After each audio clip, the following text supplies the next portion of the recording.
We might be home from war, but our mission continues in communities all across the country. It's why we're out there in times of peace and crisis, providing meals to the hungry and supplies to the sick. It's why we're giving strength to those who are too weak and bringing resources to those without them. Service doesn't stop when we're done serving. It's what makes us the VFW. Learn more at vfw.org. Kansas City's hometown sports station. Sports Radio 810 WHB Kansas City. You've waited all week long for the ship to arrive. Well, it's here. The Ship with Darren Smith, here on Sports Radio 810 WHB. It's all fun and games till we get into the ring, and then you find out who's softer than Aquafina. If you can't stand the heat, stay away from my arena, cause all I bring is heat. You can call me jalapeno, keep my name out your mouth unless you're trying to sing accolades that you get from seeing a champion. Belt, trophy, your ring. If you gotta show your bling, then tune in to the Ship where we talk about it, man. But if you tune in, you better know it's showtime. And every time he speak, man, he gonna speak his mind. Keeping the straight facts while others they just assume we're keeping it 100 while faking there's no room. With the livest interviews and the hottest guests, you done dealt with the rest, now roll with the best. But before I forget, let me get back to the script, introduce you to the host of the Ship, Darren Smith. Good morning and welcome to the Ship here on Sports Radio 810 WHB here in Kansas City. We are live inside the studios at Union Broadcasting this Sunday morning. I want to say good morning to everyone underneath the sound of my voice listening to us either on your local radio dial on 810WHB.com, your mobile devices, or if you're watching us on the social media platforms. I want to welcome you to the show today. We try to bring the video back. People want to see my lovely melanin face once again. But with me in studio is my guy, Jay Tuck, one of the co-hosts of the show. Jay Jordan, what's going on with you, brother? Hey, good morning, Kansas City. What's going on, Darren? Well, a lot's going on. A lot's going on in the news. There's always something going on in the world of sports, right. whether it affects us locally or nationally. Hey, we've got so much to discuss. On today's show, we'll be joined our co-host, Mr. Michael Coleman, a little bit later on this evening, at the bottom of the hour, we'll be joined by Michael Coleman. At the top of the hour, we'll be joined by Greg Gurley.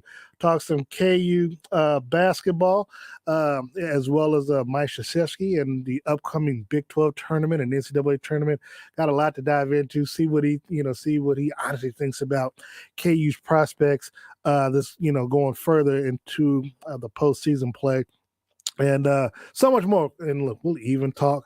Actually, we'll probably start talking about LeBron James. I want to talk some NFL, but I'm going to save some of that for Michael Coleman because I want to get his take on the NFL Combine. And, of course, there's talk this week that Aaron Rodgers sooner or later will come up with a decision on what he's going to do about his career, because he said it's going to be a couple of weeks. Been a couple of weeks. Still haven't heard anything. They got a couple of days left before franchises, which I don't think no one has named them yet, any franchise tags. So we don't know if the Chiefs we presume they're going to tag Orlando Brown, but nothing has been announced just yet. So with that being said, and then we'll close out the show, talk a little bit sport in Kansas City.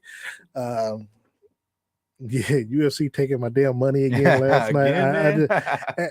I swear, man, they know how to get you, boy. They had a nice little prop bet last night, or going into last night. Heavyweight, plus 180. The fight ends in a knockout, TKO, or submission. And man, it's like one unanimous decision. I was like, you motherfucker. I was thinking, like, gosh, darn it. They reeled you in. Well, they reeled me in there. It was only a $25 bet, and it was free money that I had to play, but I was going to get like $45 from it. And then last night's game, man, I had a 3-leg parlay. I had who was that? Memphis winning by 24 more. I think they won by 26. I had another game where I forgot who it was, where they covered the points of whatever it was, whoever it was. I can't remember what game it was. And then I had over 240 between the Lakers and the Warriors, and they scored 240. And I was just like, you mother. And it was like 18 seconds left, so they had time. They had Right. time to, get a basket. Man, they came down, shot at 3, and I was just like, man, God is trying to tell me something. It ain't And for you. It ain't for you. It ain't. And you know me, I ain't listening, so I'm gonna go right back into it a little I'm bit gonna give later. you a little tip, Darren. Hockey's where it's at. I don't know enough about hockey. Me neither, but I be hitting on hockey. I hit on hockey last night, man. So Really? I feel like with the spreads with hockey, it's just easier to hit. Okay, because so the you're odds are in your favor. gonna have to explain it to me right quick. Yeah, well, I took the Bruin, or who did I don't even remember what I took last night, to be honest with you. It was one of the games. But was it just one game that you hit, or was it a parlay? I hit on multiple games. So, but did you put all together in a parlay? not in a parlay. I don't do see- parlay. I see don't do that- parlays. see, because you that's try to what go big or excitement go is. home, What? but Duh. you go home a lot when you do Hold on, parlays. hey, hold on. What Floyd Mayweather say? Scared money don't make money. Yeah, but it sounds like you ain't been making no money. Though. No, I didn't make no money last night. No, actually, no, I won last night, but I doubled down on that thing, man, because KU won me money earlier in the day. Yeah. So I was at the soccer game. I was like, yeah, boom. One on soccer too. Took the under on 2.5. Sporting. Well, one goal. No, I just didn't have time to do it because the game had already started. So I didn't have time to do it, and I wish my mama would stop calling me during the show. But I didn't. No, I didn't, because I was going to do it, but I just didn't have time for it. But I had to transfer some money over. So I'm doing the KU thing, and I had KU -6, and I had the under 134. And of course, what happens? They go in overtime, they struggling. I'm like, oh my gosh, this is not going to happen to me. Then they go into overtime, and I'm like, because even at the time it was still like 100, it was 57 apiece. I'm like, okay, 114. Way they playing defense, they're not going to score another 20 points, or whatever. Fortunately, they scored 19, and KU won by 7. So I was like, sweet Jesus. So I hit on that. I was like, man, I was feeling good about myself. So what happened was, I ended up, and I don't know how we started the subject on this, but last night I was like, okay, Golden State, Lakers struggling. So I'm like, okay. But initially, I had a parlay earlier where I had Golden State -6.5. Lakers been struggling, but I know they kind of do some things on TV on Saturday nights or whatever. So so I give them the benefit of the doubt. So I took the Warriors money line, just to be on the safe side, but they had over 28.5. So that I knew was going over, because I think ABC, the pregame show, FanDuel or DraftKings, whatever, it's like, take the Warriors and take the over. I was like, already did, but I'll double down on it. And then the next thing you know, Lakers came out bigly. Okay, cool. The Warriors had a 12-point lead, and I think got up to maybe 15 or something. Then, LeBron started hitting them threes. The other thing that killed me was I had a player parlay. LeBron was fine. He was fine doing this. Steph was fine with what I needed him to do. Klay Thompson just had an off night. I was like, man, bro, he was just, I don't know what was going on here. He was just struggling last night. They don't want to see you win. Nah, he was just struggling. It just, here's the thing. It's all a crapshoot, because you predicting where you think they're going to just do the bare minimum. You just do the bare minimum. You should be good. I could have had, they gave me LeBron James 30 points. I was like, I know he's going to get it, but I'm like, I didn't want to build a parlay too big to where, because I just did like a 4-leg parlay. I was like, Steph's going to hit 4 or 5 threes. I think Clay's going to hit 4 threes. LeBron, like 8-9 rebounds, and Looney, I think it is, I had him going for a few rebounds. Everybody was doing good except for Clay. He had 1 3, but he just wasn't doing anything. He couldn't find his rhythm. So, took a little L on that. It was $4, but it was $4 to win maybe $126. So it's not like I'm out there just risking mortgage or anything like that. Yeah, that's the thing. And if I'm gonna play the lottery, I'd rather do that, because my probabilities are better on that, because I'll hit player parlays all day long. So that's where I can matriculate that to something else. So see all that to say that last night was a good game. We got the Lakers, who are still in 9th place, and who, for whatever reason, people fabricate as LeBron's 56 points performance shows that he's a GOAT. You're in 9th place on a Lakers team with a Russell Westbrook, and you have one game, 56 points in there, you're somehow to go. Again, people's credibility already shot when they start talking like that. But I do like LeBron James. I do like the Lakers. I'm not afraid to say he had a good game because he had a great game last night. Right. But this whole GOAT stuff, because he dropped 56 in a win, like you're in ninth place. Let's put a little context on this. Well, and with that 50 point club that he just joined, multiple 50-point per performances, Jamal Crawford's in that same talk right there. See, he just got in it. See, that's what we call context. Yeah, that's so. Jordan, now I'm gonna give you the opportunity to let the people know who your GOAT is, and I'm gonna make sure that if you want to have a future in radio, your answer is correct. Go for it. Simple. My name is Jordan Michael Okay. Tucker. Okay. I'm named after the man. Okay. There's only one GOAT when it comes to basketball. Okay, to me. It's Michael I Jordan. just want to make sure. So, but look, be that as it may, it's still a good performance, still a great performance from someone in year 19 in the NBA. But here's the thing: Lakers, they needed to stop the bleeding. I mean, they got embarrassed. They got mollywopped on the floor. I think by 20, 25, 30 points against the Clippers Friday night, which if you're a young person, you see that performance live in their own arena. Granted, they were the road team in their own arena, but you go from that to putting up a good game. And even then, it was more so, I think, LeBron and I can't think of the kid, Malik Monk, and it was the other guy, the little white kid that was dropping some nice shots last night. I can't think of his name because I hadn't seen him before. I hadn't paid attention to him before, but they had a great game. Good gosh, it's going crazy last night in Duke. But yeah, so when you look at that, they had a great showing last night. I don't know if they can parlay that into anything going further. They're right now, they'd be in the play-in tournament as the number 9 seed. Warriors going a little bit in the wrong direction. Obviously, they're missing Draymond Green. They still have James Wiseman back yet. They've got a lot of young players, and for the most part, they're going to have to. They're kind of struggling. They're kind of struggling with Klay Thompson. He's got him in the starting lineup. He didn't play a lot of minutes last night, which was another issue that I had last night that kind of killed my parlay and stuff. But but the Warriors are struggling right now. Yeah, I think when you look at the West, there's no clear-cut favorite at this point. Well, Phoenix is they're definitely going to be the number 1 seed. They're going to be the number 1 seed, but do you think that Phoenix is going to be the number 1 favorite to come out of the West? Because I think once the Warriors get Draymond back, you also, even though Memphis is a young team, they've been playing well as of late. You also have the Dallas Mavericks, who's kind of floating around that 4th and 5th. So I think once you get into playoff play, things can change a little bit. But I just don't see a clear front runner in the West. Chris Paul's injury, I think, gives what you're saying a little bit more credence to where when Draymond Green comes back, because he's pretty much the facilitator of that offense and the heart of that defense. Yes, I would agree.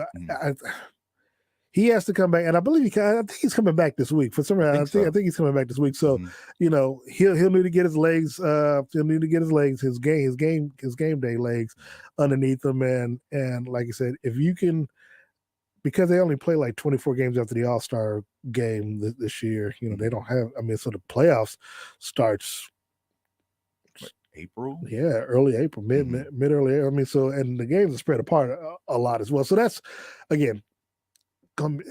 Baseball strike. What baseball? Whatever. So I do like that. I do like that take. But Memphis, John Morant, obviously what he's done over the last couple of weeks has been special. Is very special. I do like them in the playoffs. They do have size. You got Steven Adams in the middle, who's going to be, word to Memphis. So I think it's while it's top heavy, I do like. I like Golden State right now. Still, I mean, once they get the pieces back in place, and I do believe James Wiseman will be ready for the playoffs.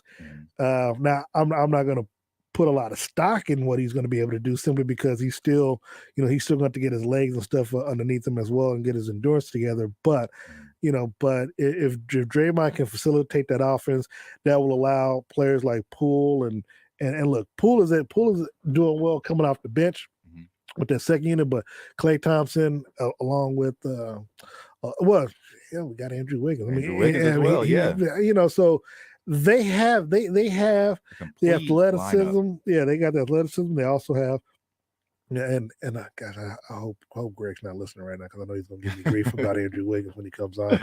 But I do like them. Look. But DeAndre Ayton is playing like a man who wants that new contract that Phoenix didn't give him last year. So, look, I believe he's gonna make a big statement, and they've still been winning big without Chris Paul leading the way. Obviously, Devin Booker, he's an all-star, he's an Olympic champion. If Chris Paul in there, then he knows he needs to pick up the slack. They have their role players that are doing well as well. So I mean, it's top heavy over in the West. But when you stop and look at it now, Kevin Durant came back this week. Brooklyn Nets, he's looking pretty good. I mean, it was only one game. I know they play against the Celtics. I think at noon today or later on today, they play against the Celtics. But James Harden fitting in well with the Sixers. Sixers, obviously, they fell short last night. That was who I had the money on. I had the Heat. So yeah, they had the thoughts on. So yeah, so they were doing well last night. Obviously, they rested him for hamstring. He was low managing, so to speak, I guess you could say. But in the East, this is one of the things that I love about the NBA this year, as well as last year. Well, last couple of seasons, even when they were in the bubble. I don't want to call it parity, but the good teams are so good because they have at least two, if not three stars that are on these teams to where you can essentially get damn near 7-game series going into the playoffs from the first round all the way through through round 7. Obviously, Milwaukee, they're still the champions, so you got to they're always going to be in the picture. I do like how Brooklyn is playing.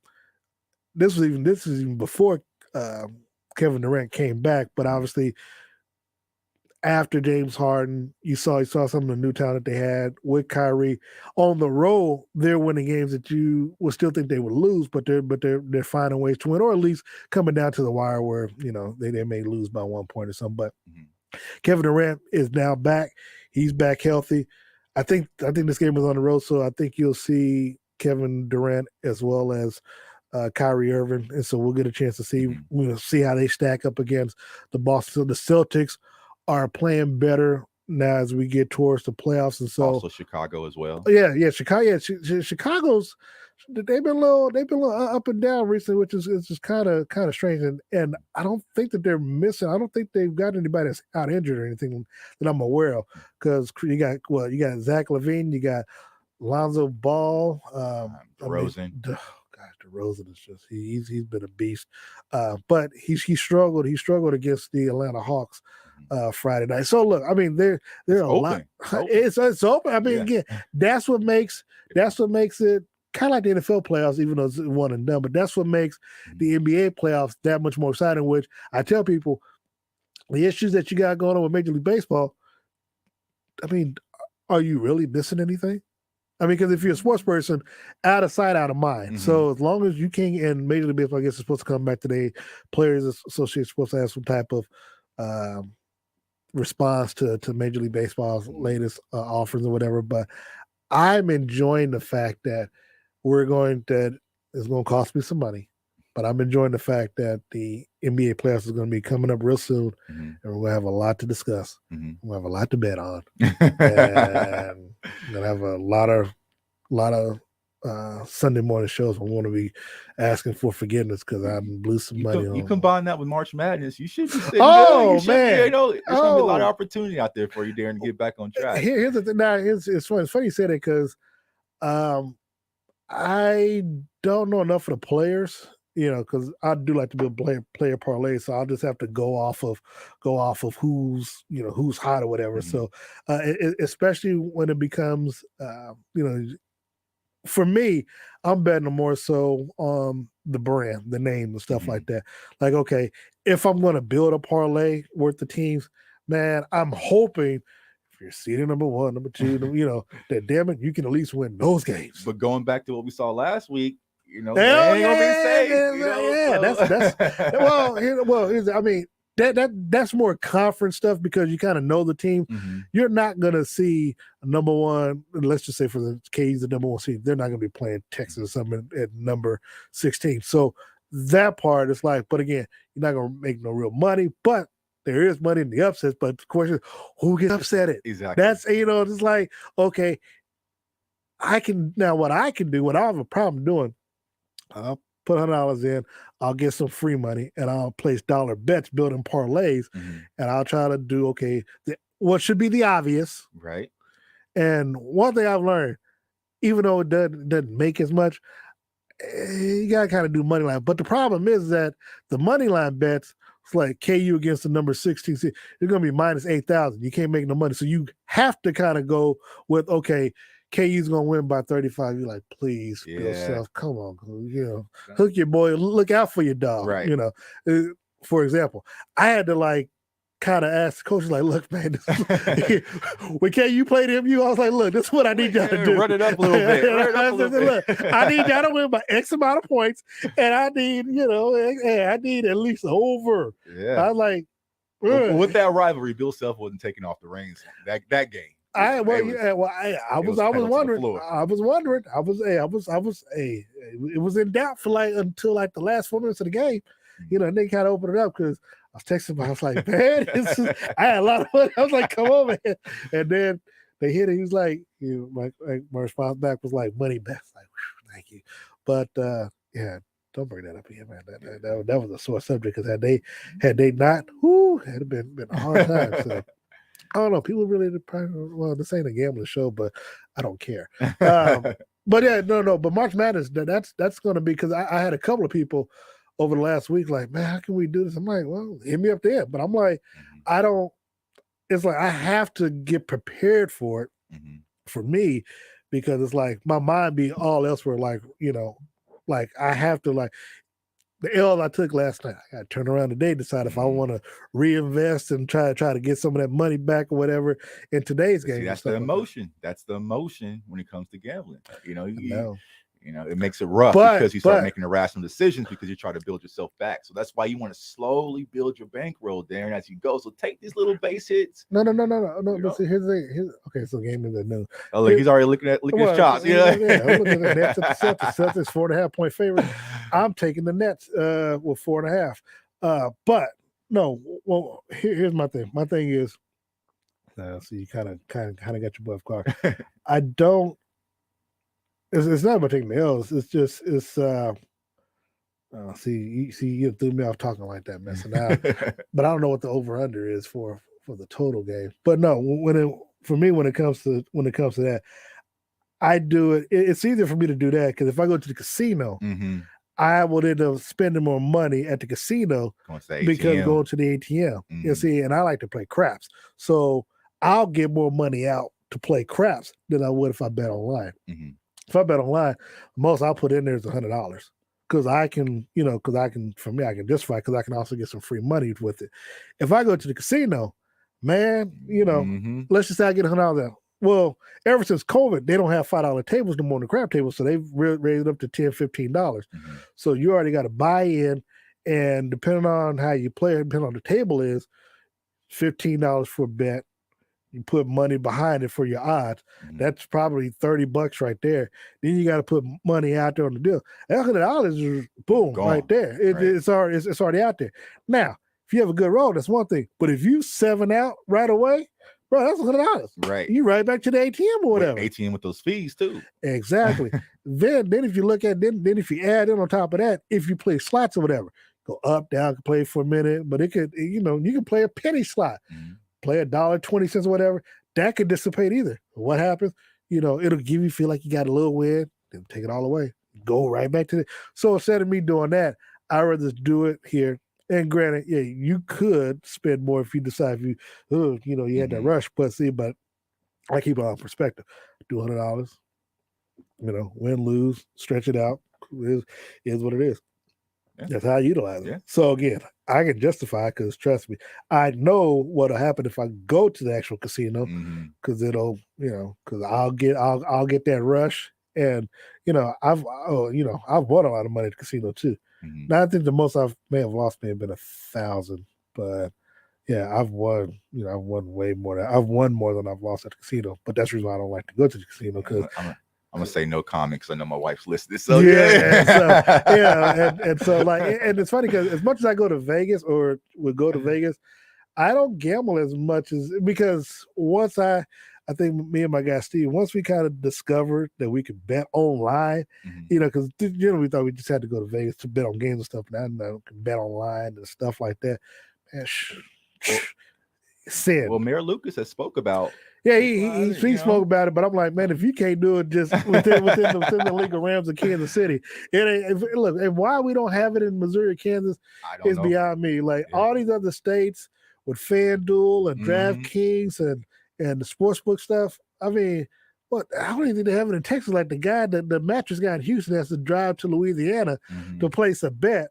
Place a $4 or $5 million bet. He loses, but still, I mean, he's able to do it. Like.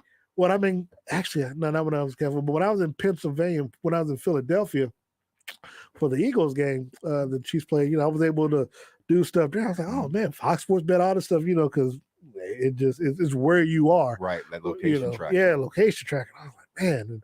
And so, yeah, I mean, I don't know why we don't have that stuff yet, man. It's really insightful. But enough about a little gambling addiction. We take a quick time out. I don't know how we ended up on it. We started talking about the NBA, and the next thing we start talking about parlay and bets and stuff. When we come back, we are going to get into some NFL talk with our guy Michael Coleman, talk about the NFL Combine and a lot of the NFL news. Again, is Aaron Rodgers going to make a decision this week? Who should the Chiefs be on the lookout for? Will they franchise tag Orlando Brown? And do we really want Amari Cooper here in Kansas City? We'll talk about all that and more coming up after the break. You're listening to The Ship with Darren Smith right here on Sports Radio 810 WHB. This is Real Mike Robb of NFL Network Super Bowl champion of the Seattle Seahawks. You're listening to The Ship with Darren Smith on Sports Radio 810 WHB and ESPN Kansas City. So spring is just around the corner, and if you've been having issues with your furnace, now's the best time of the year to replace it. It's Free Furnace Month at Anthony Plumbing, Heating, Cooling, and Electric. When you replace your system, your furnace is free. Don't wait and pay more. Save your money for March Madness and get the ball rolling on your free furnace. Trust me, I trusted Anthony, and I have a new system, and you should too. Anthony Plumbing, Heating, Cooling, and Electric. Valerie Clark here, future owner of Unlimited RV, a proud family-owned business ever since I can remember. My family started out renting RVs in my driveway in the suburbs of Kansas City when I was just 9 years old. Now, I just graduated high school, and Unlimited RV has become Kansas City's highest-rated RV dealer with an expanding service center, a brand-new sales center, and 10 acres of campers to choose from. My family is stoked for the opportunity to exceed your RV sales and service needs as we continue to grow as an Unlimited RV family. Go to unlimitedrv.com. Hey, Kansas City, Stephen St. John here for Window Nation. Winter is almost in our rearview mirror. And in a few weeks, when we're feeling the rush of spring air arriving, Window Nation will be feeling the rush of homeowners, calling for new replacement windows. If you call now and beat the rush, you'll get special spring savings, enjoy energy savings sooner, all while upgrading the look and feel of your home. Call or visit windownation.com today and get 2 free windows for every 2 you buy. Plus, you'll make no down payment, no payments, and pay no interest for 24 months. And what makes the deal more amazing is your Window Nation windows are specifically designed for our climate. With Window Nation windows, you get custom crafted quality, ultra Energy Star windows installed from installers who have installed over 1 million windows. I'd say yes. Get 2 free windows with every 2 you buy, no limit, plus no payments for 2 full years. Call 866-90-NATION or online at windownation.com. That's 866-90-NATION or windownation.com and tell them SSJ sent you. Why do I drive with Z-Trip? Because I have a family and need a flexible schedule. Why do I drive with Z-Trip? Because I get paid daily. Why do I drive with Z-Trip? Because Z-Trip has a real team to help me succeed. Why do I drive with Z-Trip? Because I want to drive their car and not worry about maintenance. We drive through Z-Trip because who you drive for matters. Apply today at ztrip.com.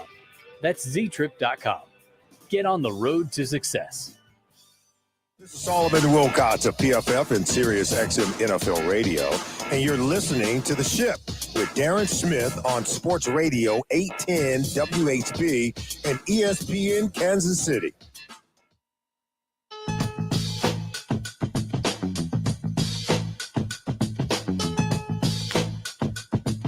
Welcome back to The Ship with Darren Smith here on Sports Radio 810 WHB, live in studio on this beautiful Sunday morning. So glad we're doing it on the Sunday morning versus one of these days this week where the weather's supposed to give us some snow.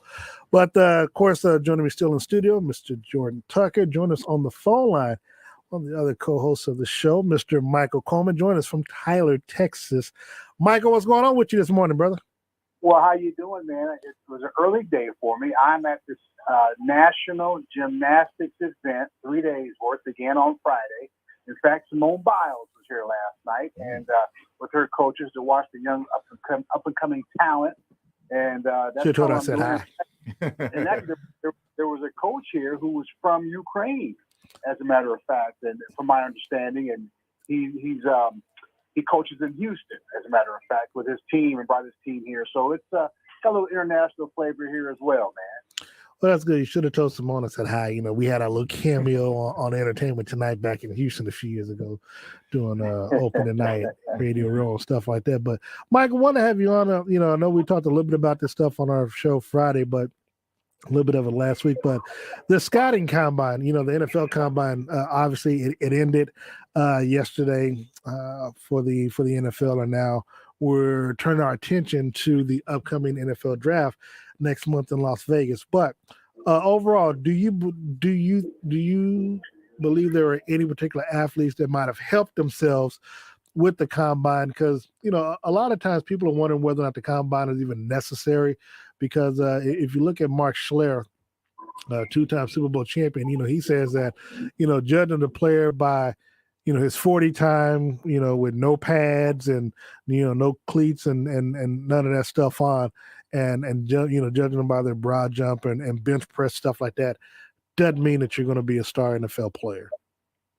No, it doesn't mean that, but it does mean you're getting an opportunity to show what you can do.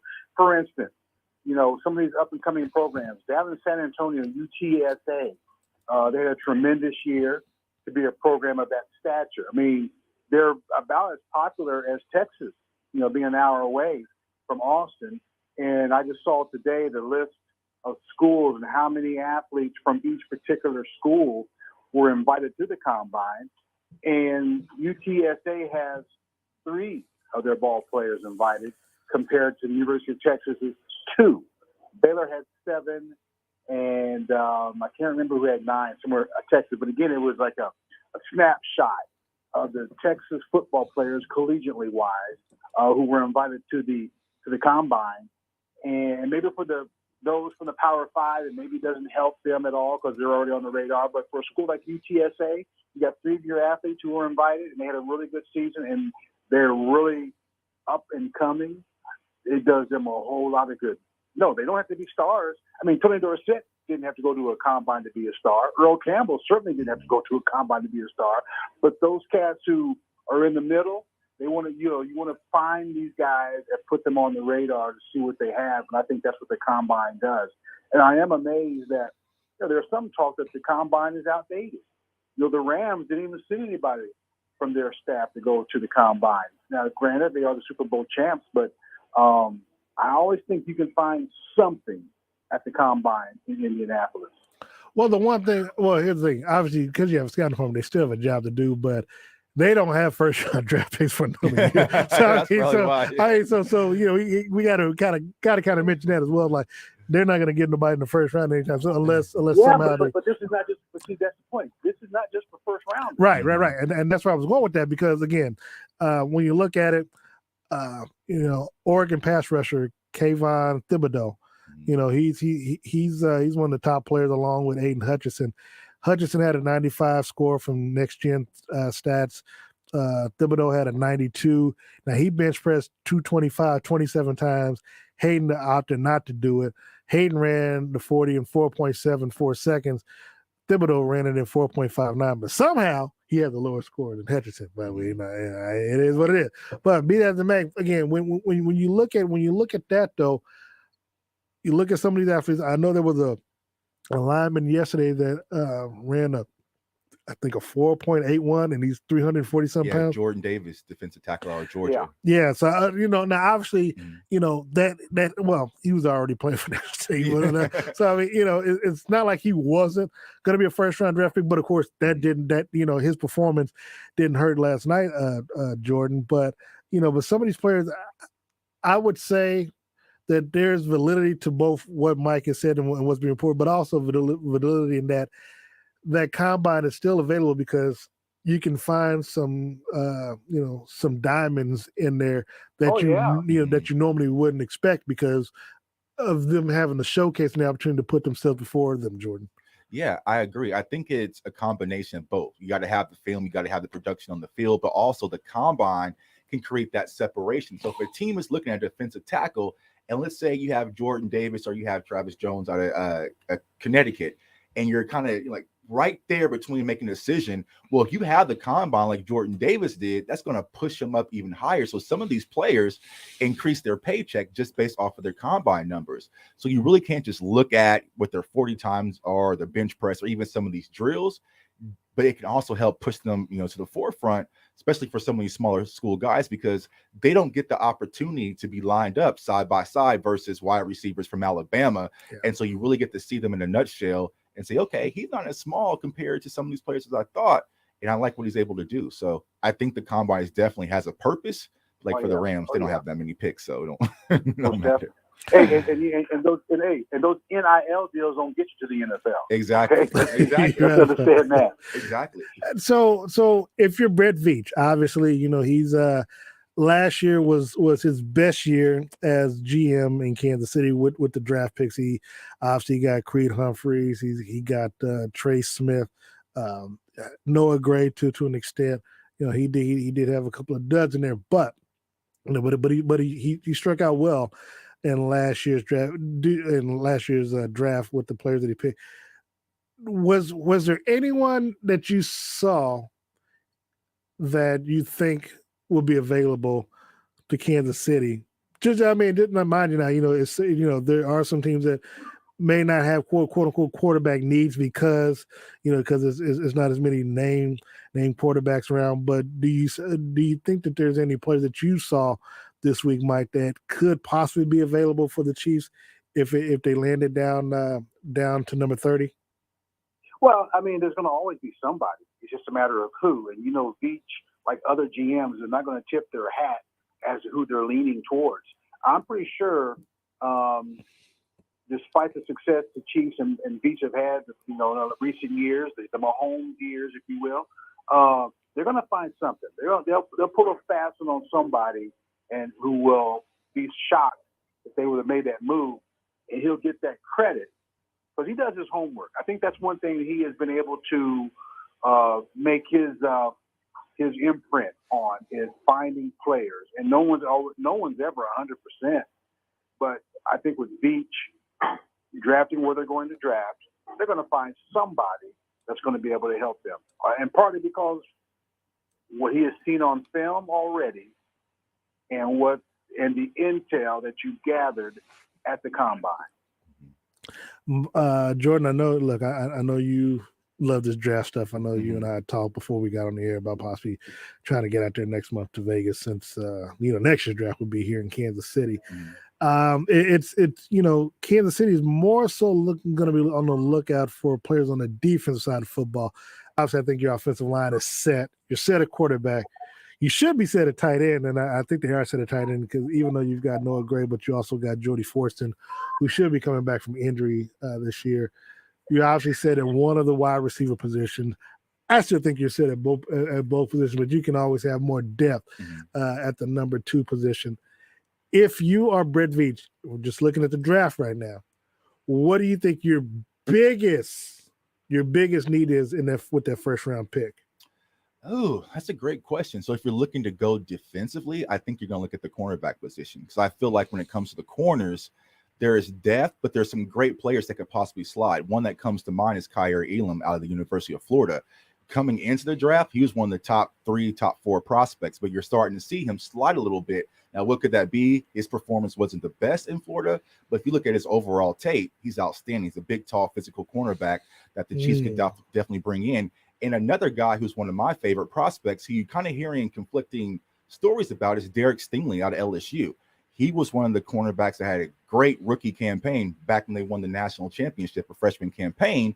But since then, he had some injuries. He's been nagging a little bit. So coming into the draft, they were thinking he was going to be one of the top corners. But right now, I'm seeing some draft boards that have him moving to maybe cornerback 4, possibly cornerback 5. So if he was to slide, the Chiefs could get a great caliber corner at a great value. So I've been looking at 2 of those types of players. Also, Roger McQuarrie out of Auburn as well.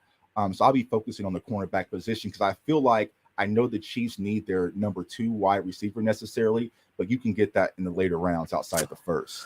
It's funny you mentioned Stingley, because I know he spoke with the media on Saturday and said that he said his rehab is ahead, but he said he did suffer a torn ligament in his left foot that led up to, I think it was week 4 of the game against Mississippi State.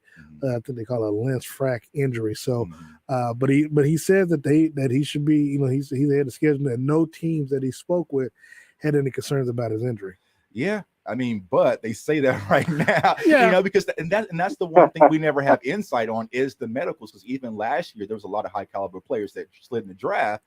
Jeremiah Okwamu out of Notre Dame was another player, linebacker, that we thought was going to go in the higher round, but he slid to the Cleveland Browns in the second because there was something with his medical, like a heart condition, that was held undisclosed. Well, Trey Smith as well. Trey Smith as well. And so, there's sometimes these teams, they look at these measurables. I mean, Nick Bolton, he was one of the players, when you looked at the film last year, it was just like he was linebacker 1 or 2 outside of Micah Parsons, easily football player out of the University of Missouri.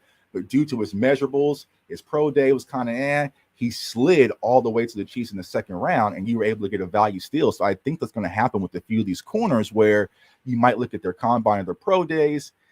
It might slide a little bit, and then you get a great value at 30 or also the second day too. Mike, when you hear what Jordan saying, and coach, thing that always goes to back my head is that a lot of times teams will talk down players as well because they want their draft stuff because they can get them cheaper. Exactly. But again, the slots are what they are, and so it's like you're not really talking. You're just hoping that they fall into your lap. Do you see that being the case as well again this year? Oh yeah, well they're playing poker. They're playing poker, and they're keeping it close to the vest, so to speak. And it's one of those deals like somebody's going to fall in your lap. I mean, the Cowboys, a great example a couple of years ago with CeeDee Lamb. I mean, they were stressing defense, but Lamb was there, and they took him. And I don't know how teams pass on Micah Parsons. I mean, he was there for the get.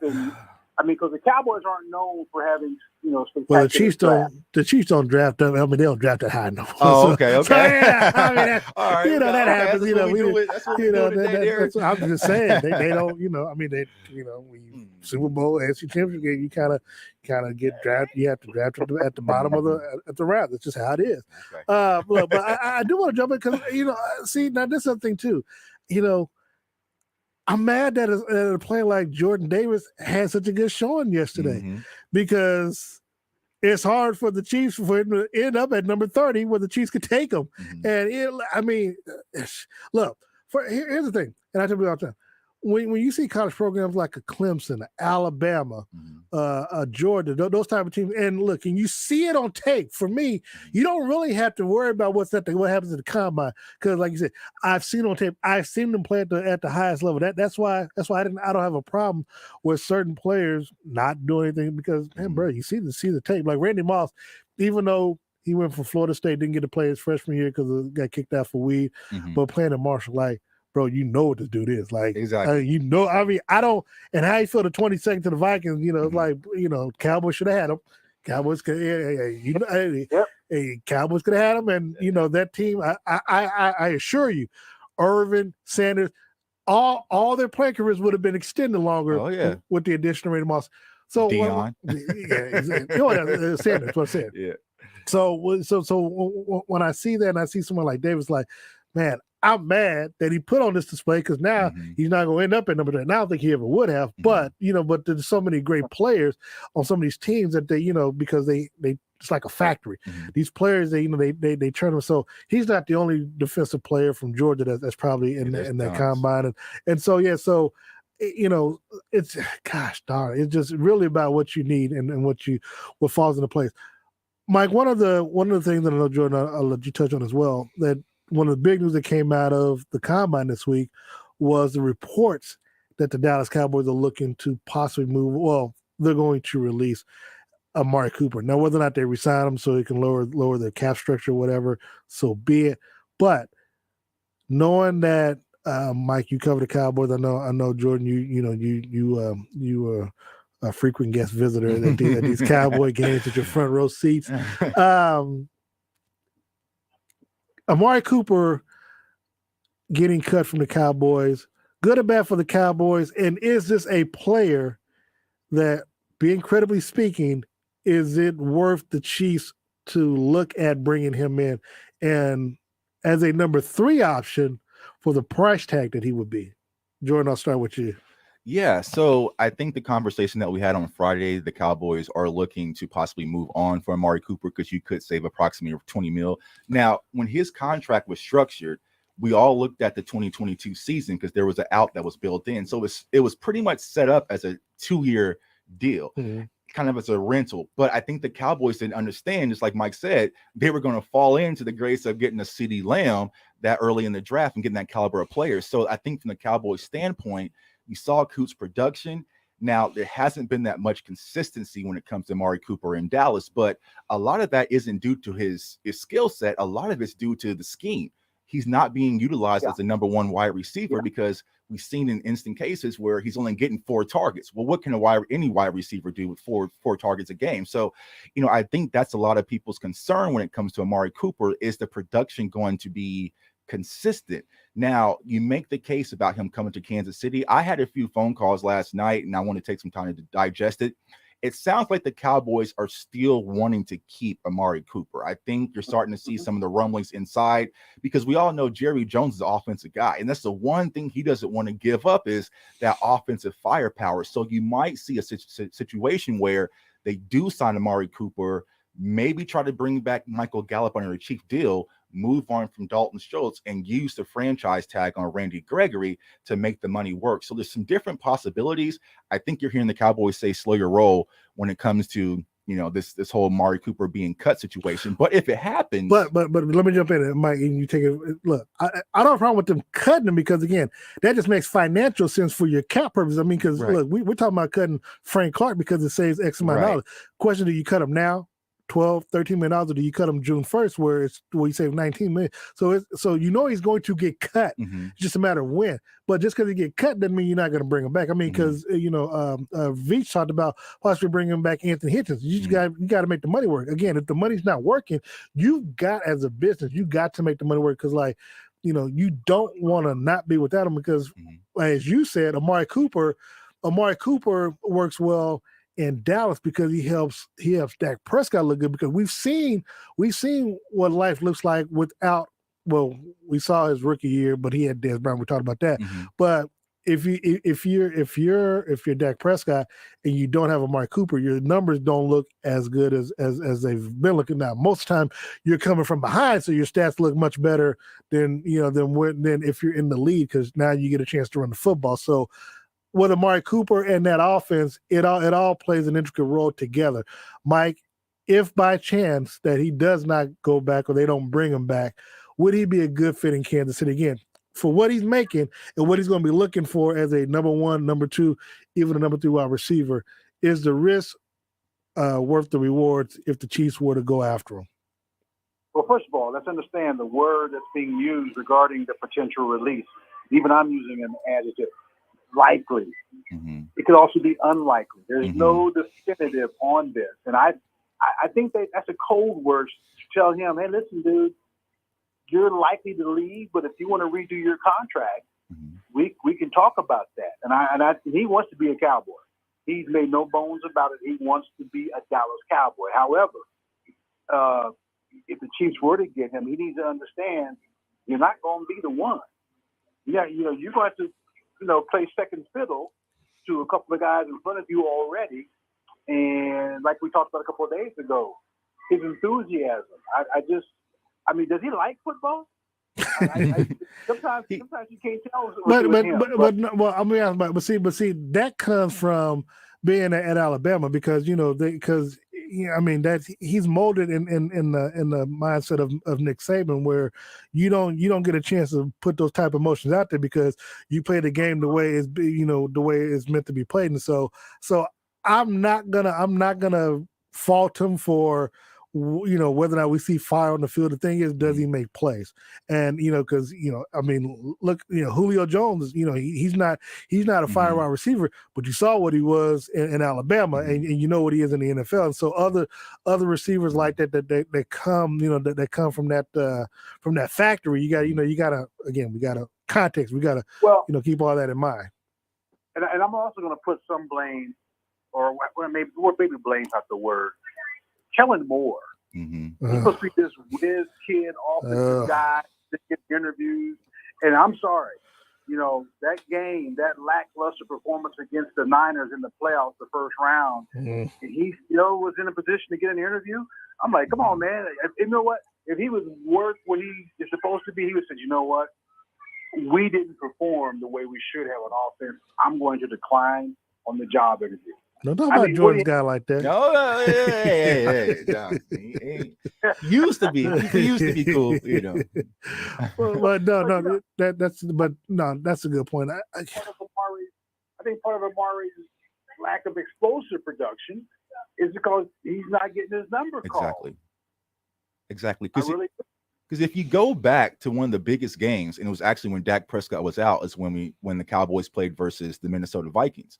Because when Dak was out, and then you had Cooper Rush as the quarterback, the main way they ran their system offensively was just get the ball in the superstars' hands. So CeeDee Lamb was getting 10 targets, Amari Cooper getting 10 plus targets, and they both had over 100 plus yards that game. Well, then when Dak comes back, it's more about taking what the defense gives you. And so you're seeing, Amari Cooper's numbers suffer and also CeeDee Lamb's numbers suffer. And then Dalton Schultz explodes because, of course, the defensive coordinator is like, I'll give you Dalton Schultz or Cedric Wilson, your fourth option in your offense, but I'm going to take away the run game and take away your two primary wide receivers. So to answer your question, Darren, if the Chiefs are able to get Amari Cooper, you absolutely should go after it because it's going to completely open up your offense. I mean, it can really get scary what the Chiefs could do with having that caliber of wide receiver. I know you keep calling him a wide receiver 3. I would possibly disagree with that. No. Well, I say wide receiver 3 because Tyreek Hill and Travis Kelce, they're getting their numbers, and so just by the order, the proximity, you're not getting more catches, you're not getting more targets, you're not getting more yards than those two receivers. Well, yeah, but I just think Amari Cooper's used to that because even in our system too, like there's a 3-headed monster as well. So I mean, he's still able to be. But he was viewed as the number one target because look, I mean, when before they acquired Amari, Dak's numbers that second, third year, whatever, was horrible because they were stacking 8 in the box and he couldn't seem to like be able to throw somebody else. Right. They bring in Amari Cooper, life kind of changed overnight.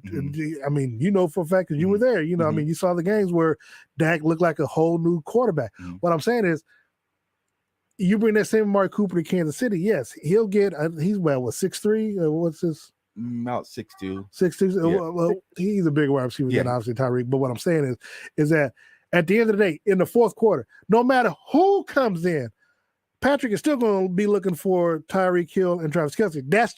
That's just muscle memory. But what I'm saying is, I mean, he would be an upgrade, but he's still not going to get more catches than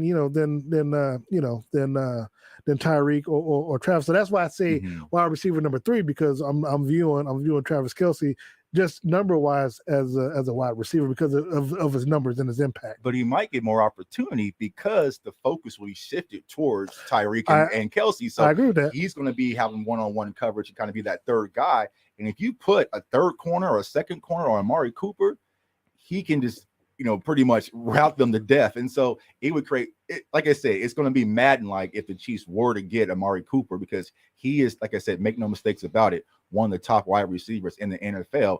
I just don't understand why the Cowboys are treating him in this manner. Now, businessman. I mean, $20 million, you got to. I understand it's business, but he's one of your primary wide receivers, as you mentioned. And so when it comes to what Mike has mentioned about cutting him and bringing him back, would Mark Cooper even be open to returning back to Dallas? Well, he's going to do it on pay cut. Mike, Right. I'll give you final word. We got about 30 seconds left. Here's what the Cowboys can't do. Don't think Cedric Wilson's going to be that guy. Keep him what he's doing. Because, I like where he's at and what his status is and what he brings to the game. Don't be like the Alvin Harper situation of years ago when Alvin thought he was that, and when he left, he turned out he wasn't. So the Cowboys either, whatever they do, you keep Cedric right where he is. All right, Mike, that'll be the final word for this hour. We'll talk to you again next week. When we come back from the break, we will be joined by KU's Greg Gurley as we talk some college basketball. Keep it locked into the Ship with Darren Smith right here on Sports Radio 810 WHB.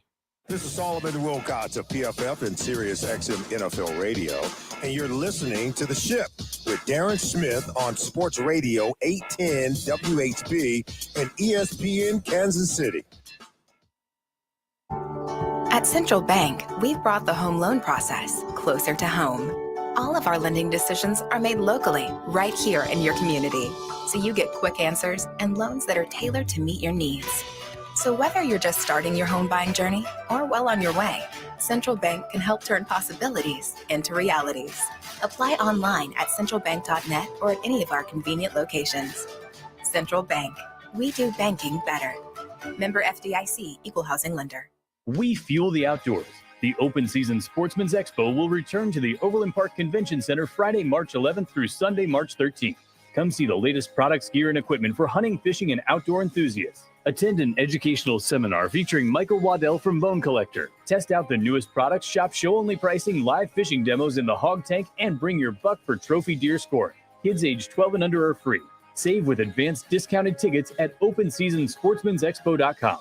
Brought to you by Unlimited RV. Robert Brogdon's Olathe Kia has extended their 90-day money-back guarantee. So if you're looking to buy a new vehicle like the 2022 Kia Telluride, Seltos, or Sportage, buy from Brogdon. If you don't love it, return it, no matter what the mileage, and they'll refund you 100% of the purchase price. But if you do love it, you've got a great vehicle with a 10-year, 100,000-mile warranty. Drive with confidence in a new Kia. Shop OlatheKia.com or stop by. Just a short drive from I-35. Customer must register vehicle. Warranty is a limited powertrain warranty. See Kia.com or retailer for details. Give your home a fresh look and save 11% on everything. Pittsburgh Ultra Interior Flat Paint and Primer in One's high-quality acrylic latex formula provides a durable and washable finish. Right now, a gallon is only $9.97 after rebates. That's $10 off. Hurry in. This deal's only good through March 12th. Get 11% off everything at Menards. Savings are a mail-in rebate. Some exclusions apply. See store for details.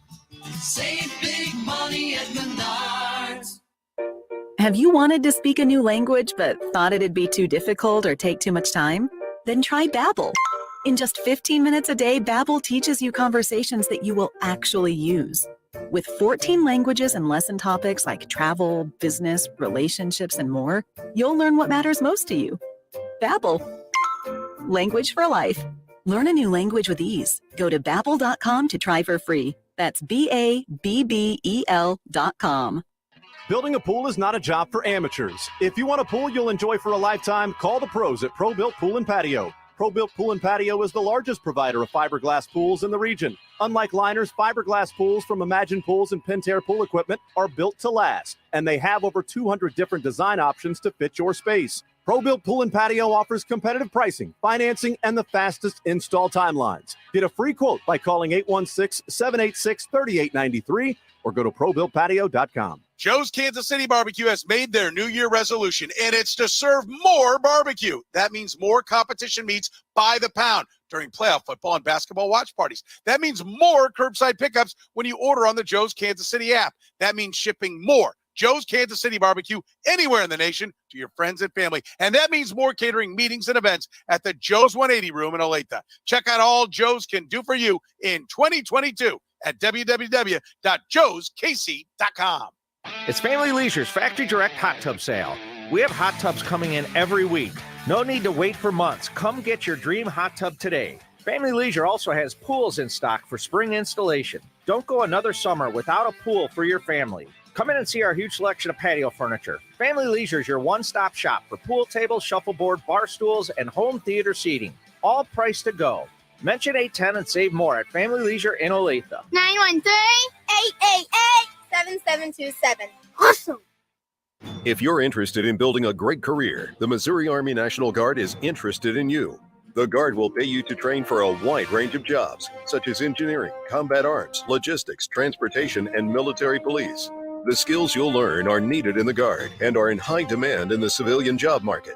Plus, you may be eligible for a $20,000 bonus and student loan repayment. Visit NationalGuard.com today. Sponsored by the Missouri Army National Guard, aired by the Missouri Broadcasters Association and this station.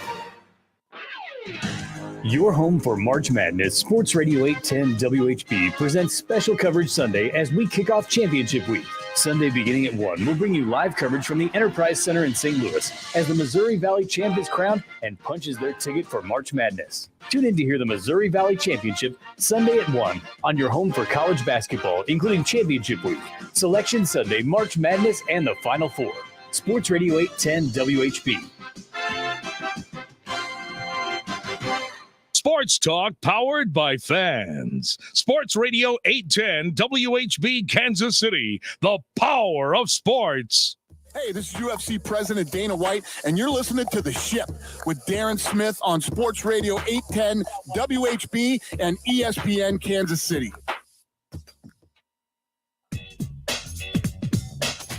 Welcome back to The Ship here on Sports Radio 810 WHB. Darren Smith with you live in studio, joined by Jordan Tucker. Oh, Blake is on the ones and twos, giving us the hottest music, or I guess some old school music. Jordan, I'm gonna tell you something, man. If you haven't seen the movie or the documentary from Pembroke, from Purcell to Pembroke, it's by Carrington Harrison. You're doing yourself a disservice. All right. Now, I had respect for this guy before I saw the documentary. Mm-hmm. I was in, I had a little guest appearance. Oh, okay. But this guy here, I'm gonna tell you something. I knew he could play. I knew he played, in Kansas. I knew he played at KU, but I had no idea the hops this guy had. Now, what people don't know, I ran track in high school, but I high jumped and a long jump. Now, people don't realize that because I've eaten a lot of gates in my time since that time, so it don't look like it. But I could get up because I was on like 120, 30 pounds. I was on the weightlifting team, so that's where my hops came from. But this guy here had some hops for a white boy. I'm trying to tell you, he was a bad boy. Joining us on the show, he, of course, announces all the KU games along with Brian Haney. He is our good friend, Mr. Greg Gurley. Greg, good morning to you, brother. Good morning, Darren. How are you doing? I am doing much better than Ochai is after that performance yesterday. But I got to tell you, man, his parents had a lot of TV time yesterday. I was enjoying it, and my apologies for not seeing you yesterday, but it was either Sporting Kansas City or KU, and I was like, well, I just had the Bill Self thing 2 nights ago. I'm like, I don't know if I could. I don't know if they had it for pregame yesterday, but I said I'm not going to take a chance. I said let me go to Sporting, but I was watching the game while I was at the soccer game, and KU struggled a lot, and they've been struggling over the last 2 or 3 weeks. And I wanted to get your thought process, because I know you obviously cover them and you call their game intently. But where do you see most of that struggle coming in at? Because if I look on social media, a lot of times from what I'm seeing, it's kind of the guard play, so to speak, and obviously the depth could be an issue. But I want to get your thoughts on why KU has seemed to struggle recently, as even though they're the number 1 seed and they're co-champions of the Big 12 once again this year. But going into this Big 12 tournament, going to the NCAA tournament, where do you think they need the most improvement to make a deep run? Well, I think part of the problem, or part of the reason that we've struggled as of late, was really this last 8-day stretch where we played 4 games. The first 2 games are on the road, and I think the amount of minutes that CB and Jalen and Juan and Oach have had to play, even though we thought we had a deep team, we don't really have a deep team because he's really shortened the bench. And so these guys are playing 36, 37 minutes a game. And I think we saw it take a toll this week. Now, both sides of my mouth, we lost the first 2 games of this 8-day stretch, and we won the last 2, which tell you, I guess we had the legs. But, offensively, we looked, we're predictable. I mean, we got to be able to, depends how you guard us. We're very predictable. We like to run our motion out front, and we try to get angles. And when the angles aren't there and we don't get to the rim, you got to make shots. And against K-State 3 weeks ago, we were unbelievable. Hit 16 threes. We looked like one of the best teams in the country. But when you go up against and I'm not saying K-State's not a good defensive team, because they are. That's what made it that much more impressive. But once we got down to Baylor and things started tightening up, and TCU, and they've got athletes now at TCU, and this isn't your grandparents' TCU team. This is a good TCU team that can really play with some length and athleticism, and we struggle with that simply because of our size. We have one big guy, and our guards have to play big. They have to rebound, and when they don't, we struggle. So what has to happen moving forward? Ochai's got to get back on track. I mean, he's the kind of guy, he's the special talent that can fuel a big run in the postseason, whether that be the Big 12 tournament or the NCAAs. We've seen guards do that. And what Ochai's done this year, you said he had a bad day, and you're exactly right, but it's going to get real good real fast, because at some point he's going to be the Big 12 player of the year. And I don't think there's any question of that. I don't think he'll be a unanimous Big 12 player of the year, but I think he's going to get the most votes, because I just don't know who else in the league, the best player on the best team, or at least one of the 2 best teams with Baylor. And then if you don't give it to Ochai, who the heck do you give it to? I mean, Flagler or a Kenjo? No. I mean, Ochai's done it throughout the whole year. And granted, he's struggled lately, but teams, the other factor at why I think we're struggling a little bit is as you get deeper into the Big 12 season, you're playing everybody for the second time. They got filmed, and they have good coaches, and they know what to do. They know that, hey, we got to take Ochai out of the game and make CB or Jalen or Juan beat us. And when they don't, it looks bad. And so, again, coaches are smart. They know what they're doing. There was a reason Juan had 9 shots yesterday, because that's what Chris Beard wanted. He didn't want Ochai to get open looks, and if he did get a look, he wanted him to be right on top of him. So that was, he's a great defensive coach, and that's how it works. And so I sound negative, and I'm kind of giving you a bunch of negatives, but this is still a team that's won 25 games, won the games they were supposed to, lost a couple late. You win the toughest conference in the country, and still have a legit chance of being a 1 seed if we can make a run in the Big 12 tournament. Well, first of all, one reason why I love having a circle, you keep it 100. So that's what I respect the most. Sure. Look, and sticking to Abadi for just a second. How important do you think it was for him to, stick his toe, and going to the NFL, camp and stuff last year, getting the feedback and him listening to it and coming back and working on what it is that he needed to work on to put himself in position not only to be player of the year, but also potential lottery pick, first round draft pick? Well, he used the system perfectly. Yeah. And I'm glad that the NBA and the NCAA agree on allowing them to do this, because if he stayed in the draft, most of my guys tell me that he would have been like in the 50s or not even drafted, because he had so many things that he needed to improve upon. And it's hard to hear those things as a 20-year-old kid, and they say, hey, you're not a good enough finisher. You don't shoot it consistently enough. You don't have that quick twitch we need. You can't go to your left. Whatever they tell you, that's hard to hear. Now, once you hear that and you actually go out and work on it, there was a great article in The Athletic a couple weeks ago by C.J. Moore that really detailed Ochai's journey last summer with a guy named Phil Beckner, who's Damian Lillard's guy, that kind of personal trainer coach. And Ochai went with him, and Damian Lillard was in the gym, saw him, and invited him up to his home base, and they worked out together. And so utilizing the system and the rules as they're out there and hearing things, again, you don't want to hear. But then the beautiful part of the story is he absorbed all that information and got better at all the things that the NBA guys told him to do. And it's one of the most monumental flips ever for a guy that either was going to go undrafted or at least late second round. And everyone's talking about him being a lottery pick. His number's going to be retired in Allen Fieldhouse. Will be up there forever. I mean, it's just a really cool story. And, you know, you always say this about Ochai, and it's not a lie. One of the nicest kids you'll ever be around, with one of the best families you'll ever be around. His parents are so great. They're the most positive people in the world. They raised a great kid and a great daughter who played volleyball at Texas. So you love seeing good things happen to good people. I say it all the time. Go ahead, Jordan. Yeah, you had mentioned about Kansas struggling with size and length that we've seen throughout this season.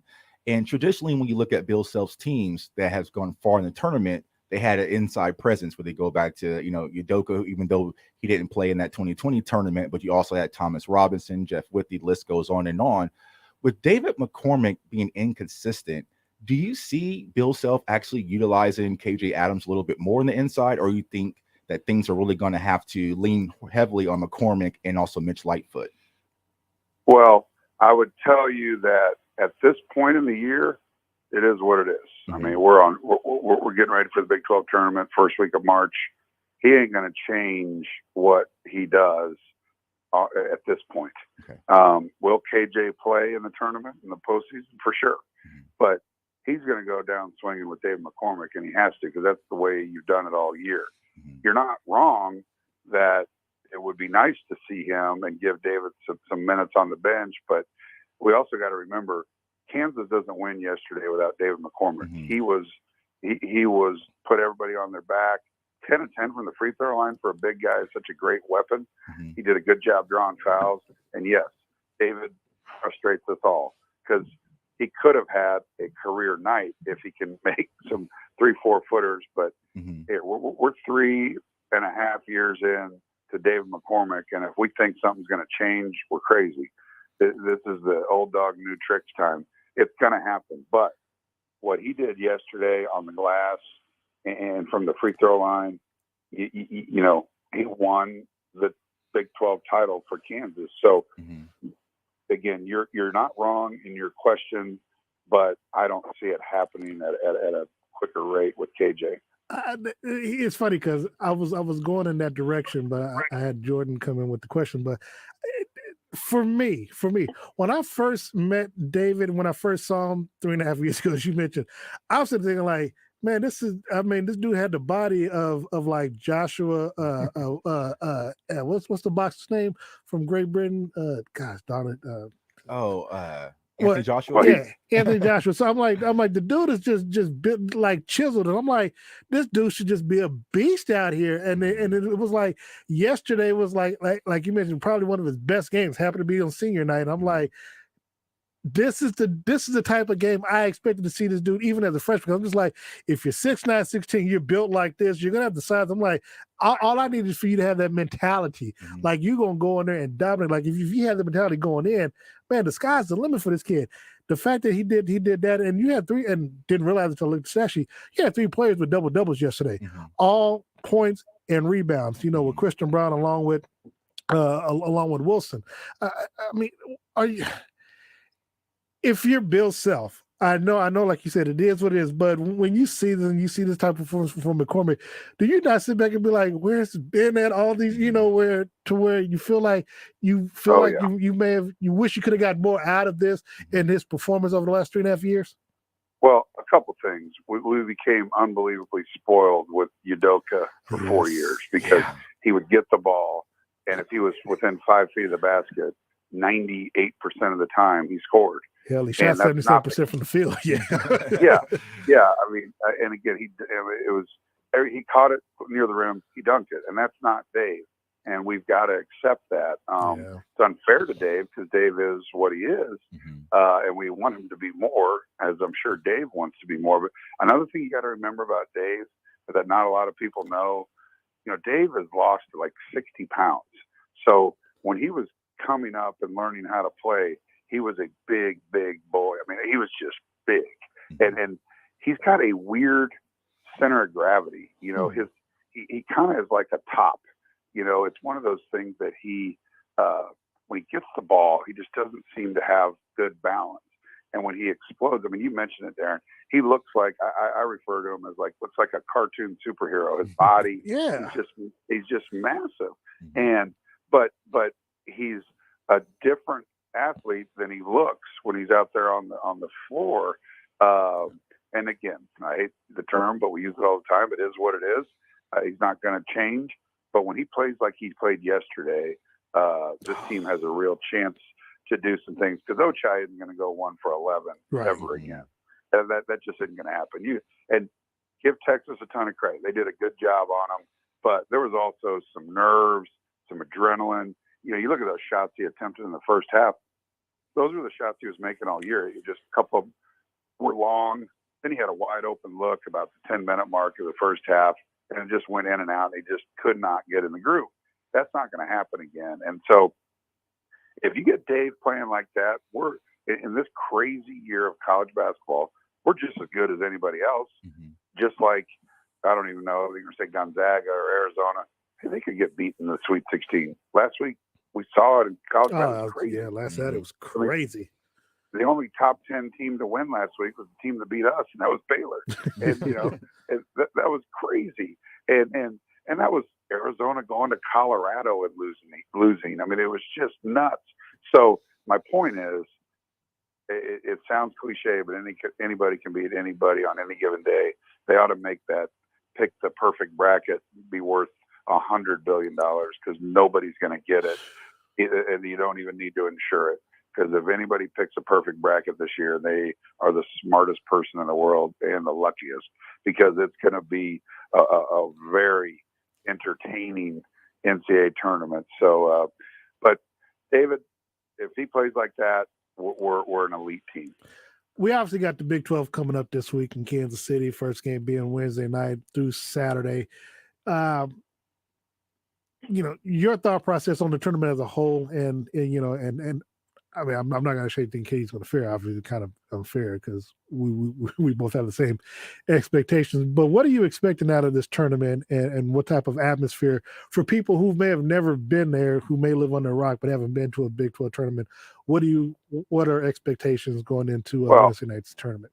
I hope that it's back to normal, which I think it will be. We haven't had a normal Big 12 tournament in 2 years. Yeah. It's one of my favorite times of the year as a Kansas City, and my family, we go downtown and we get a hotel and we stay for the week, and we just love it.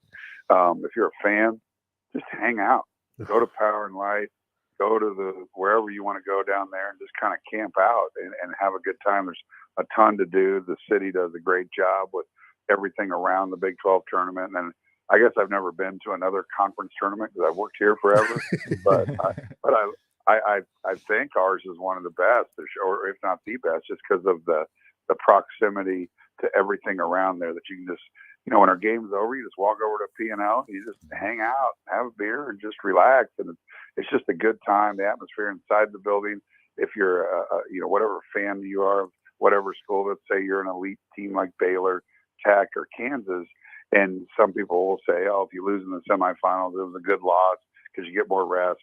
But if you win it, you say, oh, it's great, I'm glad we won it. So everybody creates their own narrative after a win or a loss. My opinion is, if you're going to be there, go and win it. You know, be there, go play 3 games in a row. And, you know, your last game's going to be on Saturday, and you won't play again until the earliest Thursday, which is fine. It's kind of like right now. Our last game yesterday, we're going to play again on Thursday, and hopefully Friday and Saturday. Winning the league and getting the tiebreaker with Baylor was really big. Kansas, as the 1 seed, now won't have to play Baylor or Texas Tech until the championship game.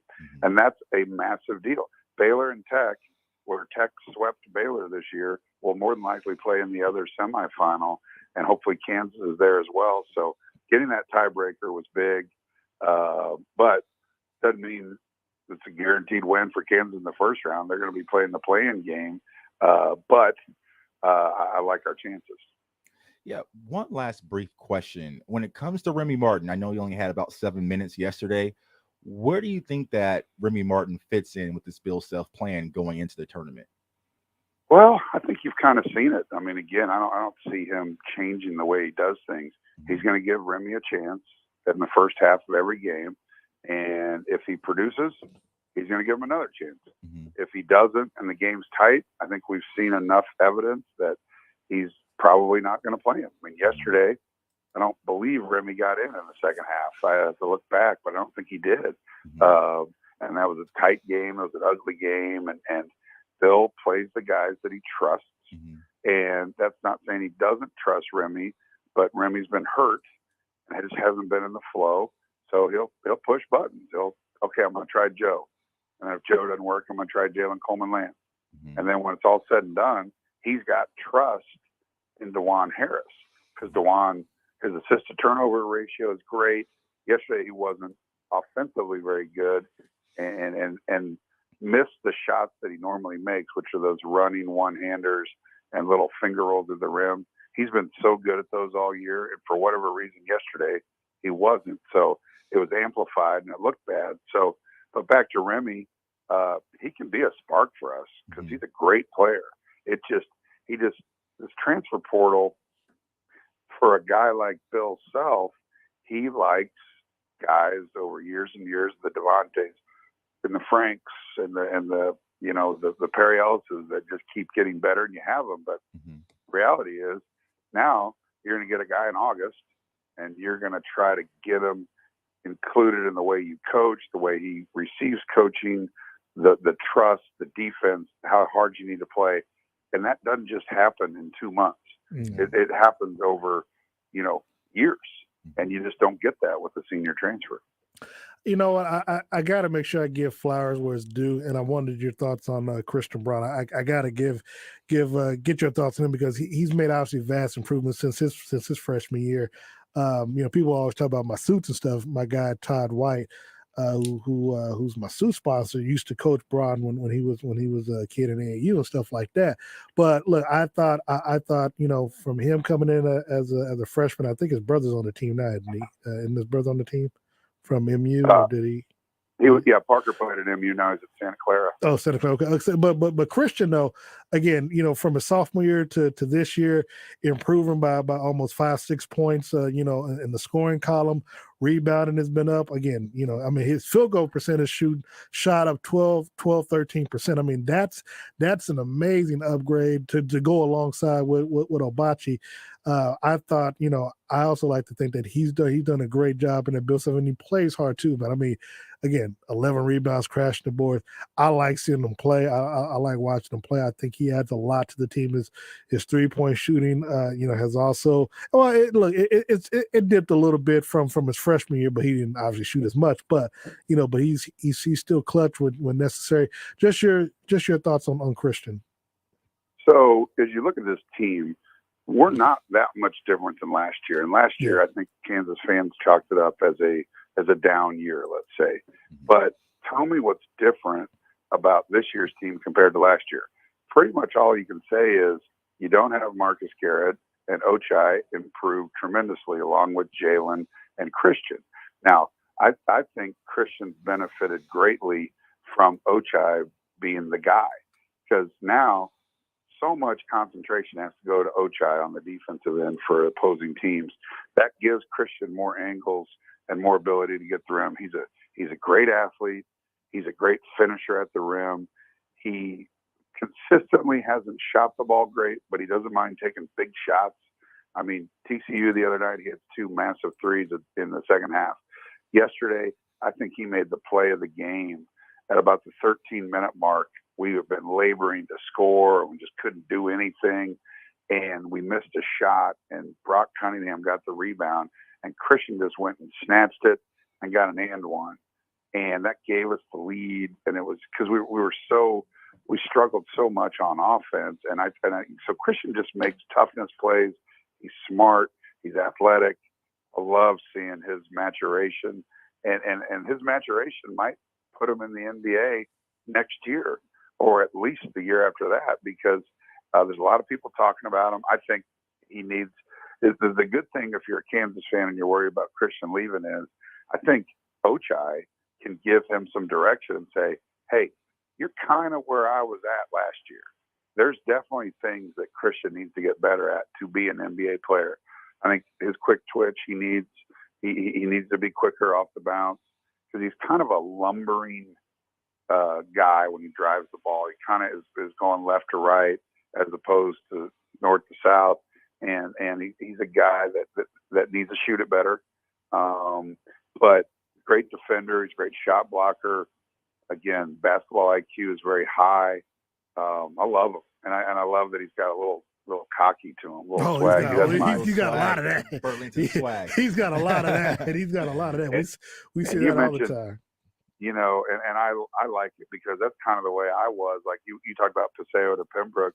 I mean, I was an idiot, and I was, scrawny white kid from Leawood going and playing with men, and I would talk trash. And so that's where I kind of like Christian having that to him because confidence just helps so much. Because if you're out there and you're just passive and you let somebody take your ball, you're just not a killer. You need to always be competitive and on. That's the way Christian is. And Christian's the epitome of you love him when he's your teammate, you hate him when you play against him. I mean, he's that guy. I mean, every one of our opposing, when we go on the road, he gets booed just because he's just a guy that people love to hate. But I love him, and he's a massive part of this team's success.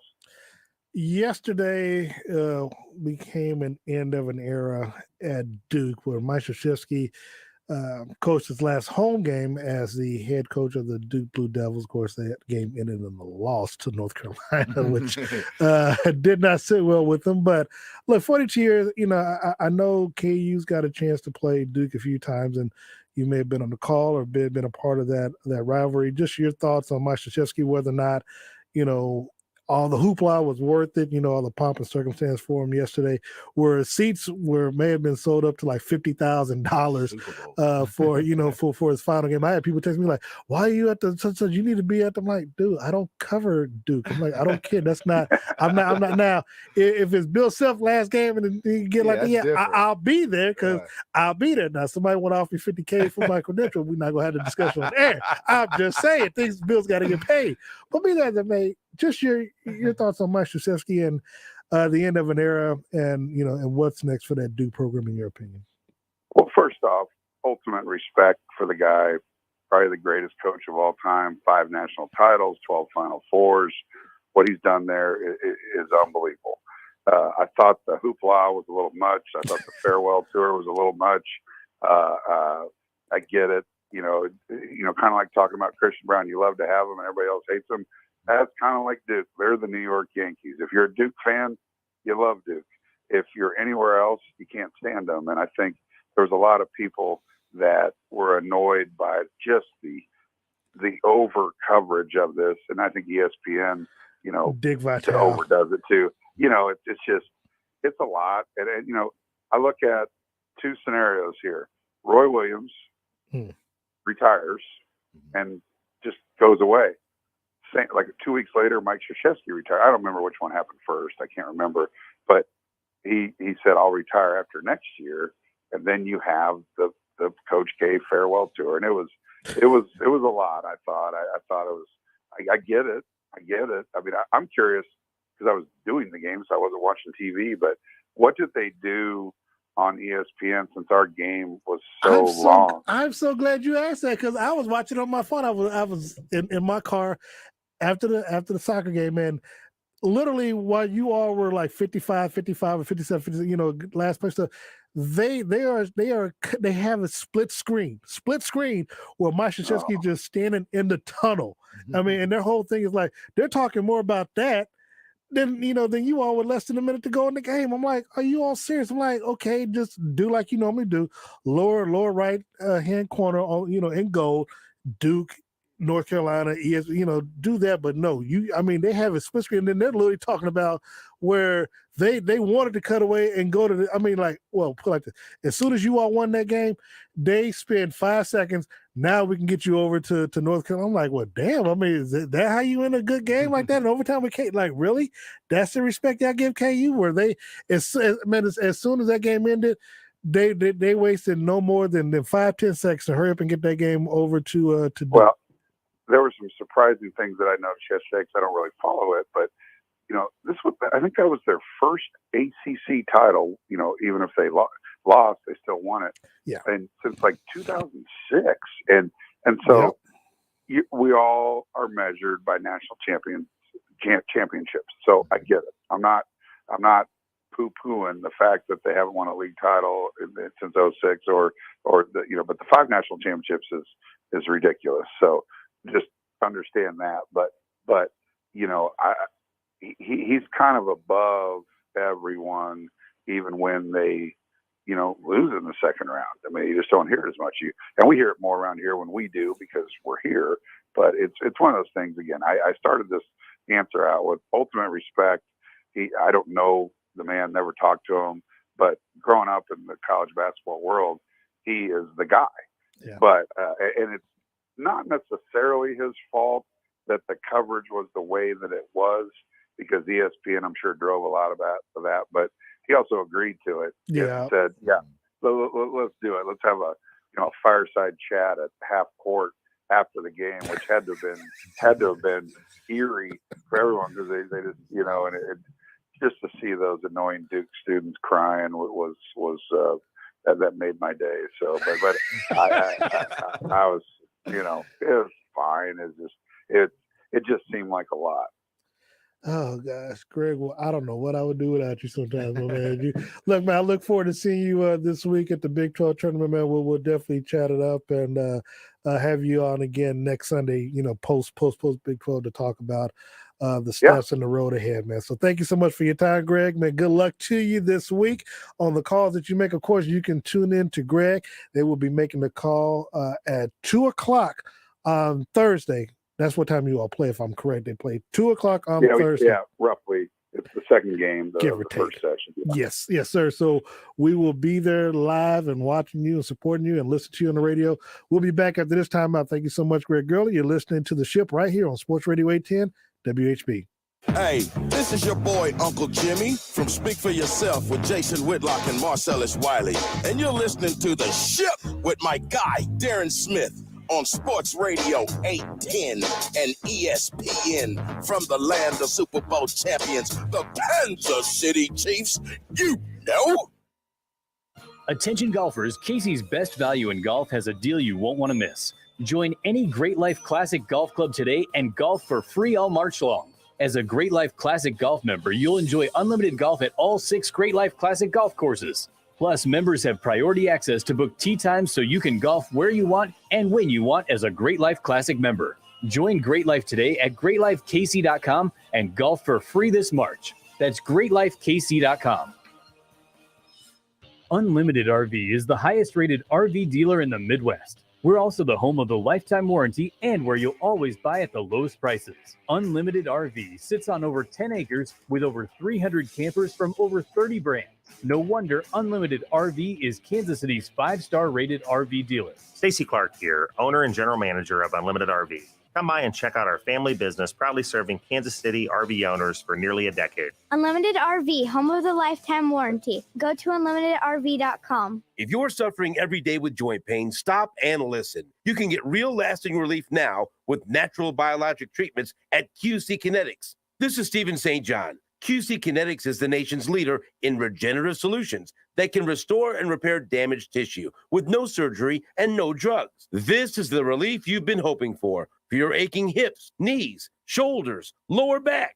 The unique protocols at QC Kinetics were created by a physician with years of study in regenerative restorative medicine. They're treating patients every day in hundreds of clinics nationwide with remarkable success. It's the new, better, smarter, non-surgical, non-invasive way to deal with joint pain. Make this spring and summer your best ever with no joint pain holding you back. QC Kinetics, off 435 in State Line and in Gladstone. 816-412-6299. That's 816-412-6299. QC Kinetics. We fuel the outdoors. The open season Sportsman's Expo will return to the Overland Park Convention Center Friday, March 11th through Sunday, March 13th. Come see the latest products, gear, and equipment for hunting, fishing, and outdoor enthusiasts. Attend an educational seminar featuring Michael Waddell from Bone Collector. Test out the newest products, shop show-only pricing, live fishing demos in the hog tank, and bring your buck for trophy deer scoring. Kids age 12 and under are free. Save with advanced discounted tickets at openseasonsportsmansexpo.com. Brought to you by Unlimited RV. If you love golf and are between the ages of 18 and 40, Tiffany Green's Golf Club has the perfect plan for you. Tiffany Green's young professional plans are very affordable, and the monthly payment option makes it easy for you to enjoy every round with your friends. Starting at just $150 a month, the young professional plans give you unlimited golf with cart and practice range throughout the season. Check out TiffanyGreensGolf.com or call 816-880-9600 to get signed up today. Hey, Kansas City, Stephen St. John here for Window Nation. Winter is almost in our rearview mirror. And in a few weeks, when we're feeling the rush of spring air arriving, Window Nation will be feeling the rush of homeowners, calling for new replacement windows. If you call now and beat the rush, you'll get special spring savings, enjoy energy savings sooner, all while upgrading the look and feel of your home. Call or visit windownation.com today and get 2 free windows for every 2 you buy. Plus, you'll make no down payment, no payments, and pay no interest for 24 months. And what makes the deal more amazing is your Window Nation windows are specifically designed for our climate. With Window Nation windows, you get custom crafted quality, Ultra Energy Star windows installed from installers who have installed over 1 million windows. I'd say yes. Get 2 free windows with every 2 you buy, no limit, plus no payments for 2 full years. Call 866-90-NATION or online at windownation.com. That's 866-90-NATION or windownation.com and tell them SSJ sent you. This is Lee Steinberg of Steinberg Sports, and you're listening to The Ship with Darren Smith on Sports Radio 810, WHB, and ESPN Kansas City.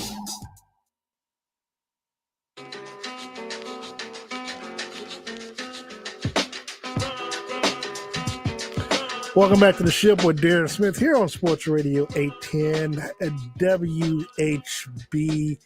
It is Sunday morning. If you all are headed to church or headed home from church, if you got out early, whatever, do your boy a favor. Say a prayer or two for me, Jay Tuck, even Blake, KU basketball this week. A few other things, but, just keep us in your thoughts and prayers. More importantly, keep the people of Ukraine in your thoughts and prayer, and others who are in an unsafe and untenable environment as well.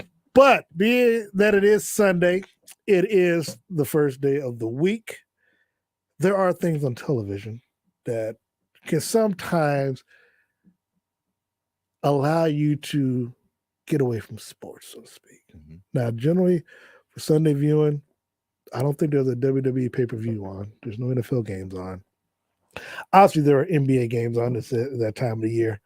But Jordan, what do you watch on Sunday evenings, or just to get your mind away from sports if it's possible? As of right now, I'm watching Power. I guess you call it Force right now, the timing. Yeah.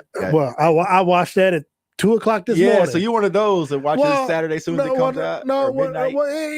It depends. I couldn't sleep. I had the funeral yesterday, and then I had the soccer game. Mm-hmm. And I came home and I didn't take a nap, but I was laying down, kind of just like relaxing the body. I was watching the Golden State game. Uh-huh. Then I decided, I'm gonna go out, drive for a little bit, and I just came back home about 11. And I couldn't go to sleep, so I'm just watching. I'm watching the Blacklist from Friday night. Watching the end game that I recorded Monday, so I'm watching like stuff trying to catch up on before this next week comes up. And then I saw Power in my, I got YouTube TV, and I saw Power in my thing for Star. I'm like, I'm gonna just wait because I've already seen tonight's episode of The Walking Dead because I download the future, the next. So you still watching The Walking Dead? Because I tapped out. Yes, I tapped out. I just I've watched that. I watched Fear Walker. I watch it all, man. I'm just that dude. And so I got that. So like, when I get through the show, I'm gonna go home and download next week's episode of The Walking Dead so I can watch that later on today. But I've already watched Power, so that's good. I'm not gonna spoil it. Okay. But I'm with you. I think that's a great, and it's funny because all the powers from the 1 to 6 seasons with Ghost and Tommy and Angela and Tasha, they didn't win anywhere, but the writing on those shows for it to go from Power to Power 2 Ghost with his son Tariq St. Patrick, and then Power 3 Kanan, which kind of goes back to where Kanan got his stuff started, which of course is supposed to be played by an actor portraying 50 Cent, to where Force, the one with Tommy that we're talking about now, just the writing, all of it flows well, and it's like I don't see how. Well, they get to just do with the NAACP, but other Emmy Golden Globes, like they don't get the love that they should, and the writing is excellent. Well, Be There to Make, I watched that, but like for me, now that the Olympics is finally over, shows came back on last week, but The Equalizer with Queen Latifah, gotta watch that. SWAT with Shamar Moore, those are my 2 shows on Sunday that I watch along with Power and The Walking Another Dead. show you got to watch, and it has the Kansas City, imprint, is Bel Air. Well, that's on. I think it's on a streaming Peacock, yeah. I just haven't yet. It's amazing, to be honest with you. And I was kind of skeptical when I first heard about it, but it's more like a darker twist to the Fresh Prince of Bel Air, which I think you're gonna. What like I'm hearing is that I may not like the character how they do Ashley, so I don't know. But I haven't seen that because I think for that I may just binge watch it because all that I got going on right now, just sports, work, whatever. It's kind of, I'd rather just binge. Like there's a show on Amazon. What is it? Jack Reacher. So I've downloaded all the episodes. I just ain't watching. I got it on my computer for like if I'm traveling or something, I'm gonna be able to watch it on the plane or something. But then again, I'll be catching up on other stuff too. So. And have you watched Snowfall? Oh yeah. Okay, let's say if you ain't watched Snowfall, but you're again, missing out. Like, I was just talking about for Sunday. But So Wednesday, So shows during the week, I'll watch. If they're not on, I think SEAL Team is on Paramount Plus, but I think their season's over with. I've watched that. Snowfall. Oh yeah. Snowfall, it gets you hooked. If y'all haven't watched Snowfall, definitely give it a look, because once you stop, you can't get out. The one thing I always find myself amazed by is British actors with their American accent. Right. They switch so quickly. I watched Damson Idris, who stars as Snowfall. On Snowfall. He was on the Breakfast Club on Thursday or Friday, whatever. And I'm watching the episode, and but then he'll slip into that American accent. We talk with Jay-Z, and he'll imitate. And I'm like, man, this brother's good. Like, and Idris Elba does it well, because you're sitting there, you're watching shows, and you're like, okay, I know that British accent's coming out, right? But but it doesn't. And so, and it's funny because when he's talking, he's having a conversation, it's all British accent. But on the show itself, because he's always, because of the role that he's playing as a drug dealer, blah, blah, he's always so intense where it can, you better not have no British accent. And even the Uncle Jerome as well, he got a strong British accent. The uncle, he's British. I think so. I heard him. I don't know, because I heard him speak one time. Well, that's not what I expected. Let me tell you something. That's not what I expected. Let me tell you something. I met him at Lee Steinberg's party, as a matter of fact, during the Super Bowl weekend, that Saturday, and he talks exactly like you hear on that show. Now, if you haven't seen the show, it ain't for kids. Right. It's on Netflix, and it used some strong language. Man, when I was like, and I was sitting thinking, because again, you see him on television, he got the Jerry curl, right? Got the Jerry curl. So when I saw, I was like, damn, I was like, and I just walked up to him like, man, I know. he was like. Snowfall. And he had the glass on. Snowfall. He said, yeah. He said, and then he just talking. Oh my gosh, bro! Because I saw a clip that was floating around on social media, and he was talking, and I was like, that can't be the same person. Amid Joseph. No, he's born in the United States. He's born in New York, Queens. Queens. Okay. And he's a couple years younger than me, but man, hey man, dude got a mouth on him, man. I was like, man, you talking slick, bro. Like, don't let this suit fool you either, bro. Snowfall's an incredible show. Great show. So, that's definitely, that's definitely a show I look forward to. The only thing I get pissed about that these episodes are only 10 episodes long. I mean, I I need a full 22, but of course, the stories that they tell over 22 episodes, it's gonna be hard to, and then it kind of loses luster. So network television, I get it. You got to have the 22 episodes, but shows like FX and Stars, I get why you do. Now there are other shows I've been told I need to watch, like Billions on Showtime, Ray Donovan. But man, it's too many. Like I've yet to see Breaking Bad. I've heard that's one of the. Yeah, you missing out on that one. I just don't not enough hours in that, and I'm going to. I know Blake, you want to say something. But I was gonna say, did y'all ever watch Dope Sick? Who? Dope Sick. It's on Hulu. No. It's about the OxyContin and pharmaceutical companies, and it's really good. I don't really fool with that. Well, it just talks about how it got into different communities. No. The reason why I haven't, because I don't really mess with Hulu like that. I had a Hulu account for years for Sprint, but I just never got into Hulu. It just Hulu's an app for some reason. yeah, it seems like it's like a niche product. Hey, Hulu has live sports, man. They do it. They do have live sports. They do now. That was the one thing that I took away from those commercials. They do have live sports, but yeah. So that's Sunday View for me. But we talked before the show, and I was asking my brother this because when I called him Friday, I said, "Man, we're watching the Batman," and I looked, and I was going to go see it. I'm like, man, I gotta have 3 hours of my life set aside for that. I thought about seeing this next weekend, but then I realized we got the Big 12 tournament. Maybe I'll go see it. No, I'm not. If I go see it, it'll be probably next Sunday. But you said that you went to go see it last night. You and the wife, and you fell asleep. I went to see it last night. Where'd you go see it at? AMC. AMC up in the Legends. Okay. So I went to go see it, and this was after the sporting game. We went out to eat, had a good time. Now I'll say this because I know people are going to kill me on social media. It's a movie, but it's not an action comic book type movie where you're going to be on the edge of your seats. And for 3 hours, like to have a story that dragged out for so long, it was really hard to get into it because if you're going in expecting, and I saw some of the hype, before I went to saw it because it came out last Friday for some of the fan viewing. They were comparing to The Dark Knight. They were comparing to Endgame. Like if you're expecting that, you're not going to get it. It's more like a Saw type mystery detective movie that drags out a little bit. So me personally, I just wasn't a fan on it. It might be something that after it comes out on HBO Max here in a few months, I might watch it again. And then, okay, it might make sense. But from last night, from the big movie blockbuster Batman type feel, it definitely didn't give that to me. And I dozed off a few times. Now, my brother told me when they went to see it now, did you watch the TV show Gotham when it was? Yeah, so it's more like that. And that's what he said. He said that it seemed like they were trying to follow more so that theme where they had a lot of those.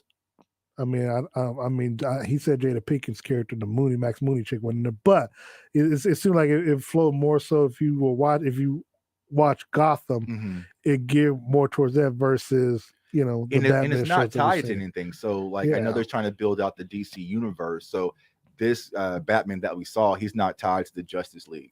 So it's separate.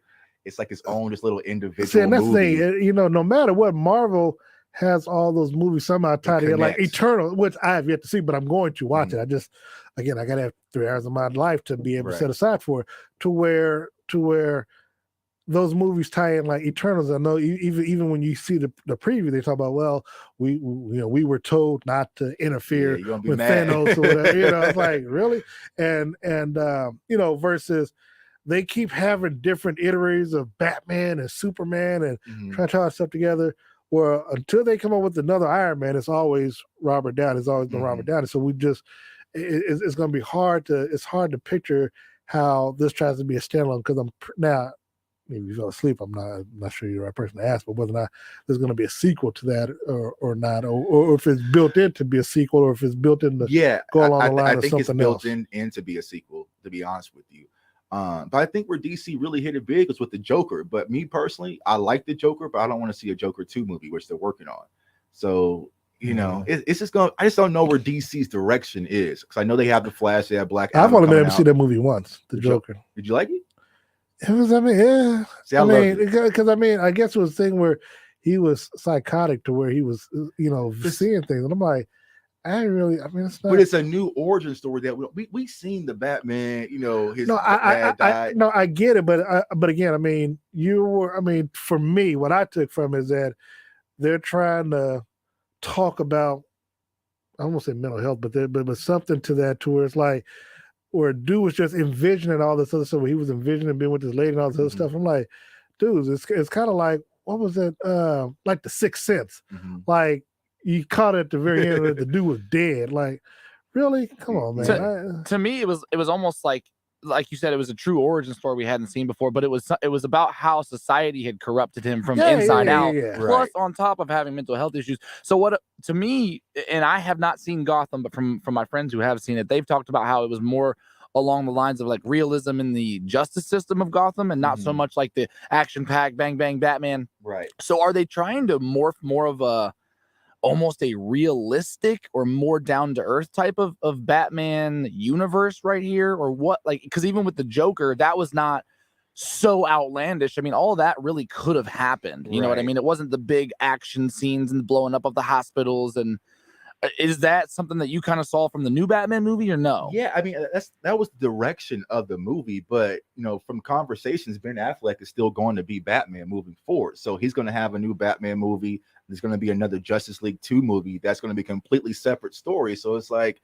what did we really watch that Batman story for if it's not tied to anything else? And so it's just like it felt like DC was like, we need another Batman movie. Let's go ahead and try this in different directions. They wanted to make it dark and different, but they just got money to burn. Yeah, just money. They don't have a direction. Yeah, they don't have a direction. It's making movies just to make movies. Like when you have the Flash, you have the new Aquaman. Like it's all tied in together. The Flash movie ain't came out yet. Yeah, it's coming out, and so that's going to keep you hooked. Because it's tied I know it's coming out, but I'm saying, but they've been talking about it for some time. Because you got the old school Batman. Michael Keaton is going to be in that movie. Right. Yeah. And I just watched that last night. The old '90s Batman. Man, those are bad. But see, you compare 89, man. But you compare that to what you saw from Spider-Man. Like Spider-Man was this big blockbuster movie. I have yet to see No Way Home, so I haven't seen the latest one. I know. Hey, you need to get some free time. That's another 3 hours I got to set aside. Now that's worth 3 hours. That's a movie that's worth sitting up 3 hours, edge of your seat. You ain't gonna turn from the screen at all. I was also waiting for it to be on TV so I can know how, you need to see that in theater though. I got a 4K TV. It'll be just fine. No, I'm gonna tell you what I need to see it on is my Oculus. 3D. Bro, if you don't have an Oculus, this is not a shameless plug because I'm definitely not getting paid for it. You need to get one. It changed my life completely. Like, do you do the boxing on it? I haven't yet. You should start doing that. I know you're on your workout kick. You're gonna be sore. I was dead. You talking about the Creed or? No, it's just like a boxing. I don't even know what it's called. It's just Oculus Boxing is what we've always called it. It's just it's an app. Okay. I'll look at it when I get home today. Because man, I'll tell you, man, like first time I'd never seen it. My mom had talked about how she was getting motion sickness on the road. Because I'm like, from what? My Oculus VR. What? So my brother had one as well. About 2 weeks ago. Went by his house. Just after blue, just went by his house and man, so let me see this VR. So put the Oculus on. He was doing standing up, doing the roller coaster stuff. Like, oh hell, I was only on for 5 minutes. I said, how much is this? $300?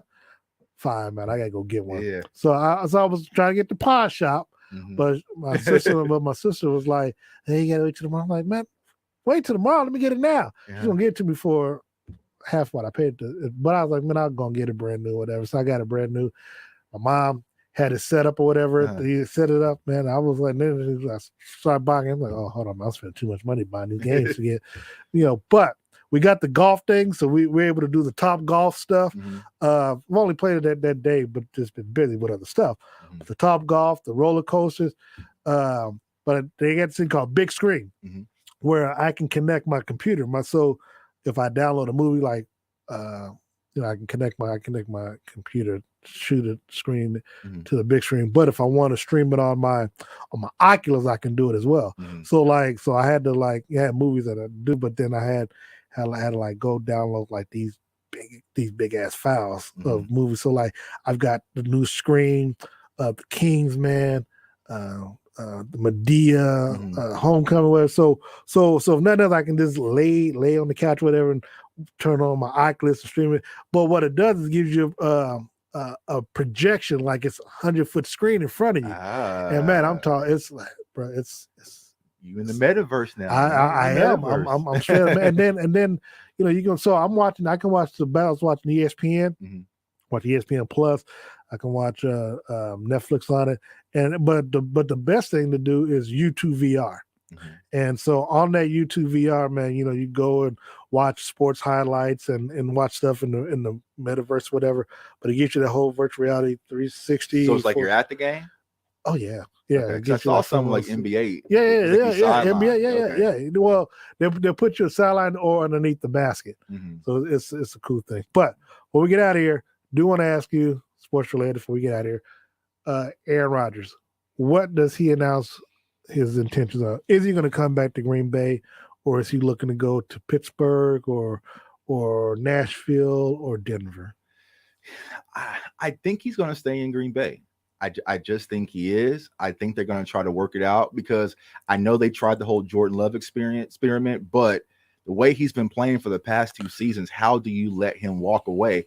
Those Green Bay and Packers fans ain't going to allow it. So I feel like they're going to try to work out a way for Aaron Rodgers to stay in Green Bay. Now, there is a conversation about him going to the Denver Broncos, as you mentioned, also the Tennessee Titans. I just don't see it happening at this point. I just don't. I can see Pittsburgh. They got about $30 million under the cap that they can spend on him, and he might give him a discount. But here's the other thing: there's only 2 days left before the franchise tag. Right. We're obviously going over the next 40 hours going to see teams. I believe the Chiefs might tag Orlando Brown, but the question is going to be what do they do with Devontae Adams? Because Adams doesn't really want to play unless Aaron Rodgers is there. If they tag him, that's going to be an issue there. And I think the conversation was, Devontae Adams just bought a home in Vegas. Well, he got the money, so by regardless. But we'll find out. We'll talk about all this and more next week. But Jordan, let everybody know where they can find you out on social media. Yeah, you can find me on all social media platforms: Instagram, TikTok, and Twitter at JTuck151. You can also follow me on my YouTube channel, CFO Sports, where I do draft breakdowns and contents and just talk NFL football. All right. Well, look, I want to thank Michael Coleman for joining us. I want to thank Greg Gurley for joining us. Jordan will do this again next week. Of course, you can follow me on Facebook, Twitter, and Instagram at Darren Smith WHB. So until next week, at this time from 10 to noon, I am Darren Smith. You've been listening to The Ship right here on Sports Radio 810 WHB. We are out of here.